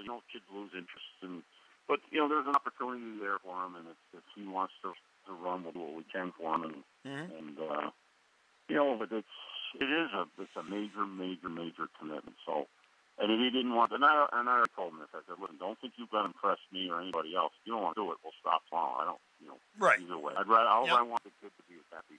Mm-hmm. Whatever he doesn't like, if you're happy, I'm happy. Yep. Well, it's like Bob McCready said, this was our last, but years ago we talked when Jordan, his son, who's now actually winning races now, and being competitive with very little money, pretty much like Bob started and like you started and whatever. And Bob said, I don't know. He says, I thought he was a smart one. He went to school, he got an engineering degree. He said, but now he's in a race car. He says, I didn't want either one of my kids to do it, but they are, and they're doing very well with it. He says, he says, I think it's more of a not a career builder. I don't know, a character builder. There we go. There you go. He'd be a great mentor. Bob's a good thinker, and he would be great. As far as steering the kids in the right direction. Yeah, and I'm sure the same with you. If Montgomery decides he wants to, keep on doing this, you're right there, and that brings up the other. We're not going to bring up the R word because we talked to Brett about that a couple of years ago, and he says, I will know when it's time, and he says right now it's not, and it seems like you're having as much fun as. Maybe not as much fun as you did back when you were a teenager, but well, what? I mean, there's some good things going on. I mean, my dad wants to do it, and I got some really good guys that want to work. And I'll tell you, boy, if you lose those guys, it'll just get to the point where it'd be so overwhelming that you couldn't do it. Even if you still had the spirit and the money, you can have all the money in the world if you don't have somebody to actually physically put these things together and maintain them and keep an eye on them, you're not going to do well. So, like Brett was saying, kind of circumstances might dictate whether you retire or not. Whether there's, I mean, some guys retire when they're good and ready. Some guys, it's kind of a forced retirement. You know what I mean? So you never really know what's coming at you, but, sometimes, life will make a decision for you, Yeah, unfortunately, in this game, it's usually an injury or something, and hopefully that one will never happen to anybody else again. But that's what we were talking last week or 2 weeks ago, I guess, with Peter Britton and his back issues. He's a young guy, and he says, I'm hoping that we'll be able to work our way through this. He said, but it's it's definitely something you think about because he's. Well, I said it's not as bad as a late model because I talked to Tim McCready and he says those cars beat you up. He said those are. But they do. But they look like they do. They're a handful. But I think nowadays with the cars that you guys are running, which seem to, I don't think they'll ever be a late model, but they're getting so that there's suspension-wise a little stiffer and little harder. I don't know, or maybe you figured out a way not to do that. But have you noticed that the cars nowadays? Whether it be a Troy, it doesn't matter. Or a little. No, they move. They do move. They move around a lot more than they ever did when I first started. Of course, when I first started, there was a drag tire phase. You know what I mean? Yep. And there was a little forgiveness in those, and they actually hooked up really, really well. But then, lower profile tires were like bricks that we start out with, and leaf springs, and it was really stiff. So the car didn't move much then compared to now. Now we've got a lot softer suspensions and shocks, and tires that the sidewalls are a little bit more flexible. So there's a lot more movement now than there ever was. And with this whole coilover going back, I don't know, through your almost 50 years of certainly of being involved, that's for sure. We've gone through this cycle of coilover suspension. Springs and back the bars and back and forth. I don't know. This is the third time maybe or something. Have you guys tried to play around with that yet, or? Well, I mean, the car that we ran Friday nights on coil springs. Okay. Yep. And then Saturday night cars on bars. Okay. I mean, some of the guys are really going well with some of the coil cars now. Little period of adjustment. I mean, I personally don't think they're like rough tracks. Right. I think if you got them on a smooth track, they're very good. But spring technology is a lot better now. Yes, that's what material. What they alloy or mix into the steel is is a little different, a little bit better. Variable spring rates versus just a linear rate. They're using longer springs and fatter springs. I mean, and there seems to be more people with information about coil frames versus torsion bars. But torsion bars are still very, very, very good. I mean, overall, I think on average, if you had to run one or the other, you'd be better off with bars. To be honest with you. Yeah, because we were talking with we were talking with Fuller or 2 weeks, whatever, and he made the whole experiment last year at Fonda, won the track championship with it, but he only won one race. Now this year, he says, I'm done experimenting. I'm going back with bars, and he won like the second week out or something. So but he said he did it. And I mean, obviously, it went through a whole industry. Was it last year, year before, or the last couple of years, or whatever? The bars were junk. Guys were having problems with them. They were, new ones were worn out before or whatever. So I don't know if it was the steel run or at least that's what people tell me. There's a lot of factors in there too as well. I mean, whether they get the heat treat process right or where they buy the batch of steel. Yep. Who's melting it down. I mean, so many. And same with coil springs too. I mean, you can get a big batch of those too, I'm sure, but the bars are twisted more and. I think you're asking more of the bar, gotcha. and the lifespan is a lot shorter than its coil would be. Yeah. Well, that's what Timmy said. He did it for cost factor. He said the springs are definitely cheaper, but like you said, it had to be the right track conditions. It had to be smooth, which most of them are getting to the point.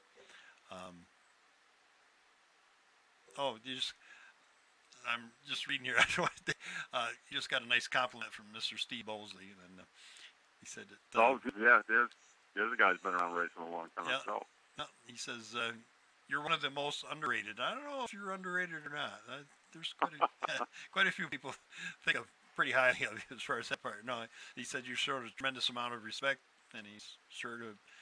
He's been offered high dollar rides, but he never left your dad, and you give him a ton of credit for that. So, and that's I appreciate that. Thank you. Yeah. But that means, certainly a lot to your dad, I'm sure, and to you. I mean, you had. The exact reason why I did that is, no matter if I ran first or 10th or dead last, right? I knew that I would alys have a ride. So we had a terrible season. Mm-hmm. So say I was with the most high dollar team going, and we had a terrible year. Yep. At the end of the year, I'd probably be out.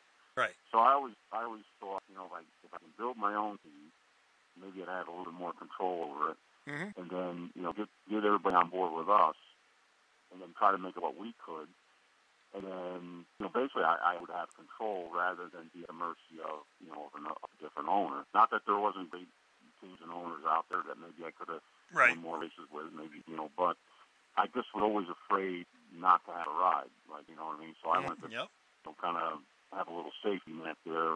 Got my own team. Win, lose, or draw, I still got my team. Right. So you were being a little selfish then. Job security, yes. Yeah. Well, that's right. I look at teams and on a bigger scale. Obviously, we're much smaller, but I look at the Petties, and he had a cousin, a brother, and a father. Years ago, and then I'm sure they had arguments. I'm sure they did. They fought tooth and nail. But you know what? They're a hell of a race team. Yep. And then I look at like Bill Elliott and his brothers, and his father was involved when they were first getting going, and they had a race team too as well. And again, I'm sure they had arguments, but they had quite a thing there for quite a while too. And I just think even though your family, you're probably going to fight, but you're less likely to leave. And I always had that kind of in the back of my mind too as well. It's well, and then, and I read that somewhere too. Maybe that was in Robin's story that she did a nice job on writing about the Hall of Fame. That it means more too when you get, well, certainly Syracuse, the highest profile race of our for our race cars. But you did it, basically on your own. Obviously, having some great help from Rivenberg and a few others. The last all through the years we've had good people behind us, sure. Yep. But still, basically, like you say, a family team. To know that you go out and beat the guys that may have certainly more money involved or have spent more money to get their guys the best of the stuff, and it's got to make it feel a great accomplishment that hey, we did this ourselves. And exactly. Yep. It's nice to be able to say that. But not. I mean, I was lucky enough to have a dad that was already in the game. Right. And that was a big Yep. big shot in the arm to start off with. I mean, it wasn't like we were trying to build right from. For me personally, was trying to build it right from scratch. And we had a lot of stuff already established. Mm-hmm. So that was plus for me. Right. So you don't foresee the day that Howard Commander is going to. I mean, even now you got the car counts are great. Last Saturday I think you had 24 big blocks and 25 small blocks or something like that. I mean, they were pretty much an equal. Right. Even though, and everybody's complaining about the cost. You're running a small block would basically cost you pretty much the same, with the exception of the motor, for less than half the money. But the guys are doing it, and I think it does come back to what you're saying is because the initial cost of getting, you're still racing, but I don't know where the fine line is there as far as payoff. Now you run, what's Mike supposed to pay now on a regular Saturday night? Or Sunday night at Devil's Bowl for a 602. It's $1,000 to win. Okay, all right. And I mean, I don't know what other tracks are paying. Where the Sportsman's a headline, but he's got to be one of the better ones. Yes. Yep. That's typically a 30-lap feature. Mm-hmm. So costs involved as far as the motor and all that stuff obviously is less, but 1,000 compared to I don't know, Valley's what 25 or 3,000 depends on how many sponsors. Well, no, it's typically two grand on a just normal Saturday night, but he does pay. He sprinkles in usually once a month a rate that pays maybe 3 to 5, thousand. Depending on who can get the sponsor of the night and who he's got involved for the night. But he's trying. But the thing with Lebanon and Howie is, I mean, he will reward loyalty. Yes. If you work with him, he'll help you. And I've seen it over and over through the years. Like all of a sudden he'll have a bank sponsor on a kid's car. Yep. And it may not. It may look bigger than really what it actually is. But the kid might have got $1 or $2 grand. But you got the kid there, got him running, and then sometimes they take off and they are there for quite a few years. Sometimes the kid can't make it. But I have seen Howard try to help the racer. Whether it be in the big block, somebody that's struggling, try to help them out with a few bucks, or even guys in the pro stocks or whatever the case may be. I have, Howard, believe it or not, has a heart. Yes. and he does care about his racers, and he's definitely worried about car count and making sure that there's a show there for the fans. Right, and that's one thing I always tell people. I defend all the promoters because without them, you guys wouldn't have a place to race. We wouldn't have a place to go watch.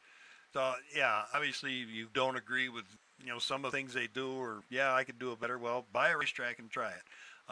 But also the fact that Howard has been very successful, not only in the racing business, and also some other interests he has.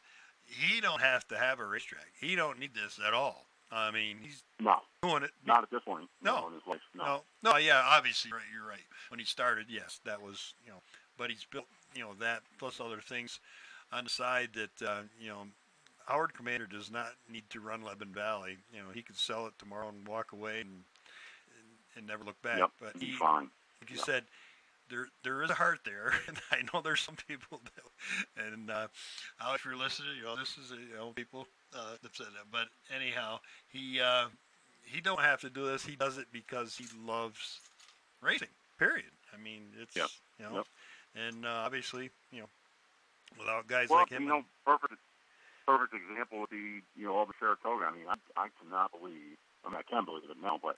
Yeah. I mean, how healthy it looks there. That place is abuzz on a Friday night, and there's cars, there's people. Yep. I mean, that place is really happening on a Friday night. And I think, to give Howard and Lyle both credit, they just added some stability there, knowing that there's going to be a point when they're going to get paid. Right. There's going to be a set of rules, and we're going to run it professionally. I mean, Yeah, without a doubt, it's one of the most popular places to be on Friday night. Even in the middle of Saratoga, where people aren't necessarily, you would think, being big race fans.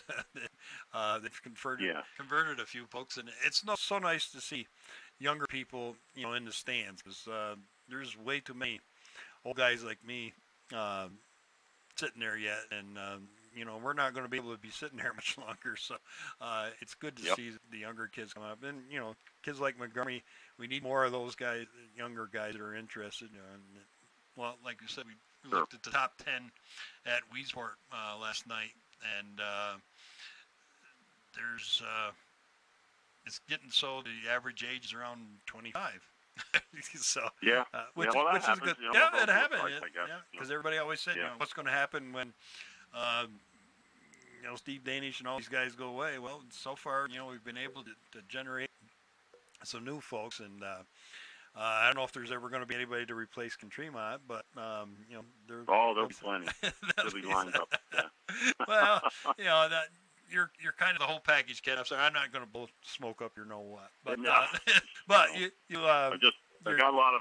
I've been around, but maybe longer than most now. Yeah, but I say you've always handled yourself, like you said. Stay away from the drama. Don't need that. And you've been able to do that. Where I'm not saying a lot of them have, but the good ones, every once in a while, run foul here and there. But you've been able. There's not too many people that don't like you, and that's. Well, that's good to hear. But maybe you haven't talked to the right guy yet. Well, there might be one or two, but there you go. But anyway, I say you've always been gracious with us. You've always, never had, even when the big races at Syracuse, you guys have had some great runs over the years. You've always been able to be around for us that following Monday, and I appreciate others. Sometimes that's awful hectic out there, and they need a week or two to get retired, but I can always count on the 115 being around there. Yep. And hopefully you guys will be there again. And I know it's a long way off, but do you guys even start playing for that now that it's at Oswego? You don't really need to have any kind of special stuff, do you?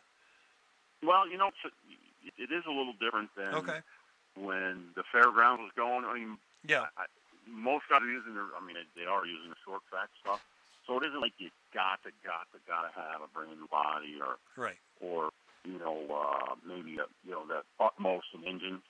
I mean, you still want to obviously go really well prepared, but I don't think it's as big a deal prep wise as it once was. When you got ready for a mile, versus Oswego, and I think that's encouraged more guys to go. Maybe it's in the long run. That's good.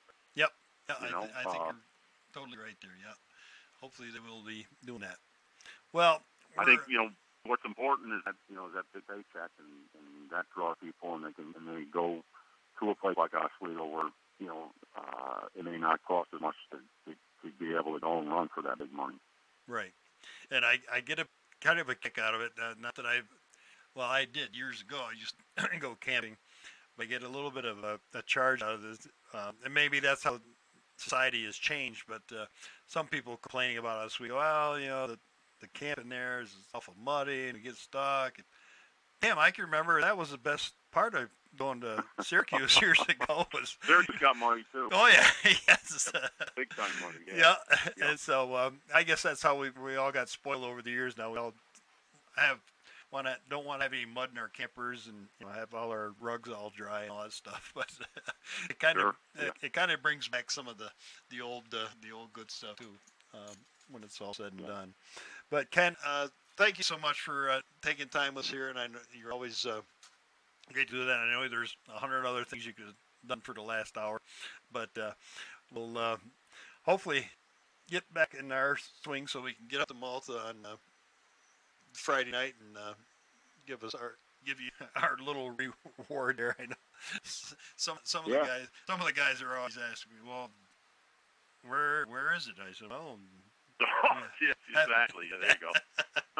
So, but anyhow, congratulations again on the Hall of Fame and on everything. And I'll I say definitely going to touch base with you at least once more this year. We won't wait for Oswego, but talk a little bit more about this 602 thing, because I'm being that you're doing all this.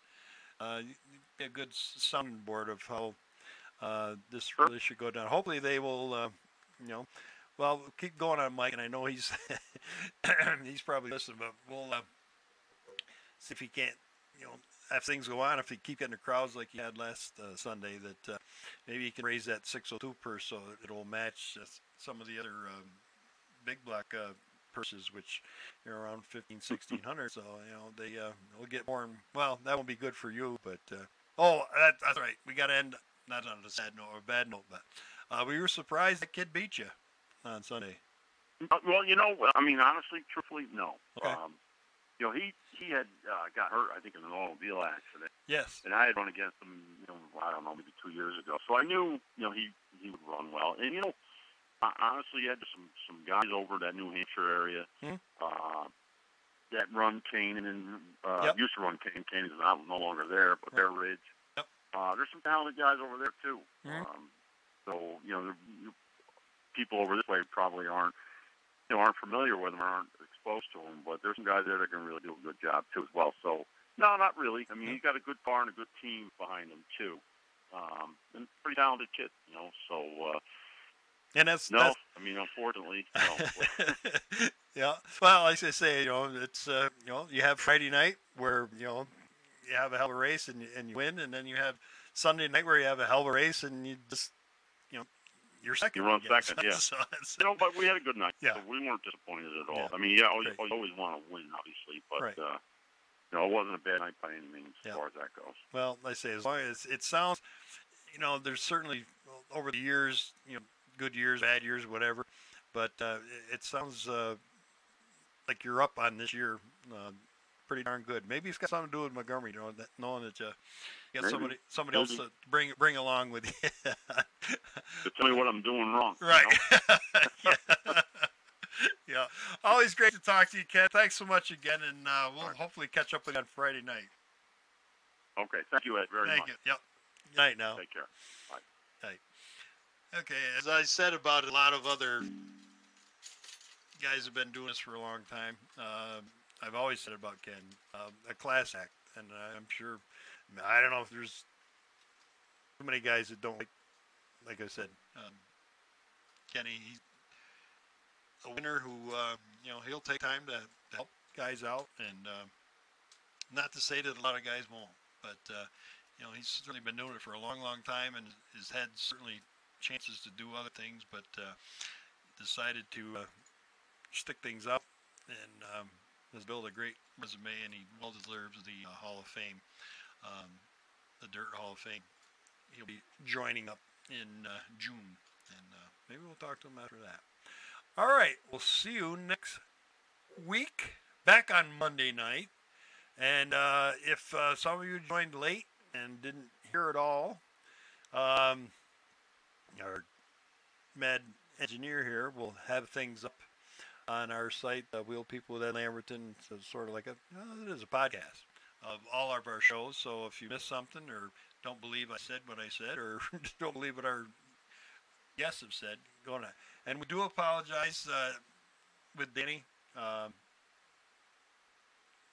We just plumb ran out of time, and I didn't give Dan the go-ahead here, so we will definitely get Dan on hopefully next week, and we also got to catch up with Josh Coonrod, who we missed last week, so I may have to cut my guest list back to 2 instead of 3 here, because we just have so much fun with both these guys that we run out of time to get them all, but we will have Danny Darren on here very soon.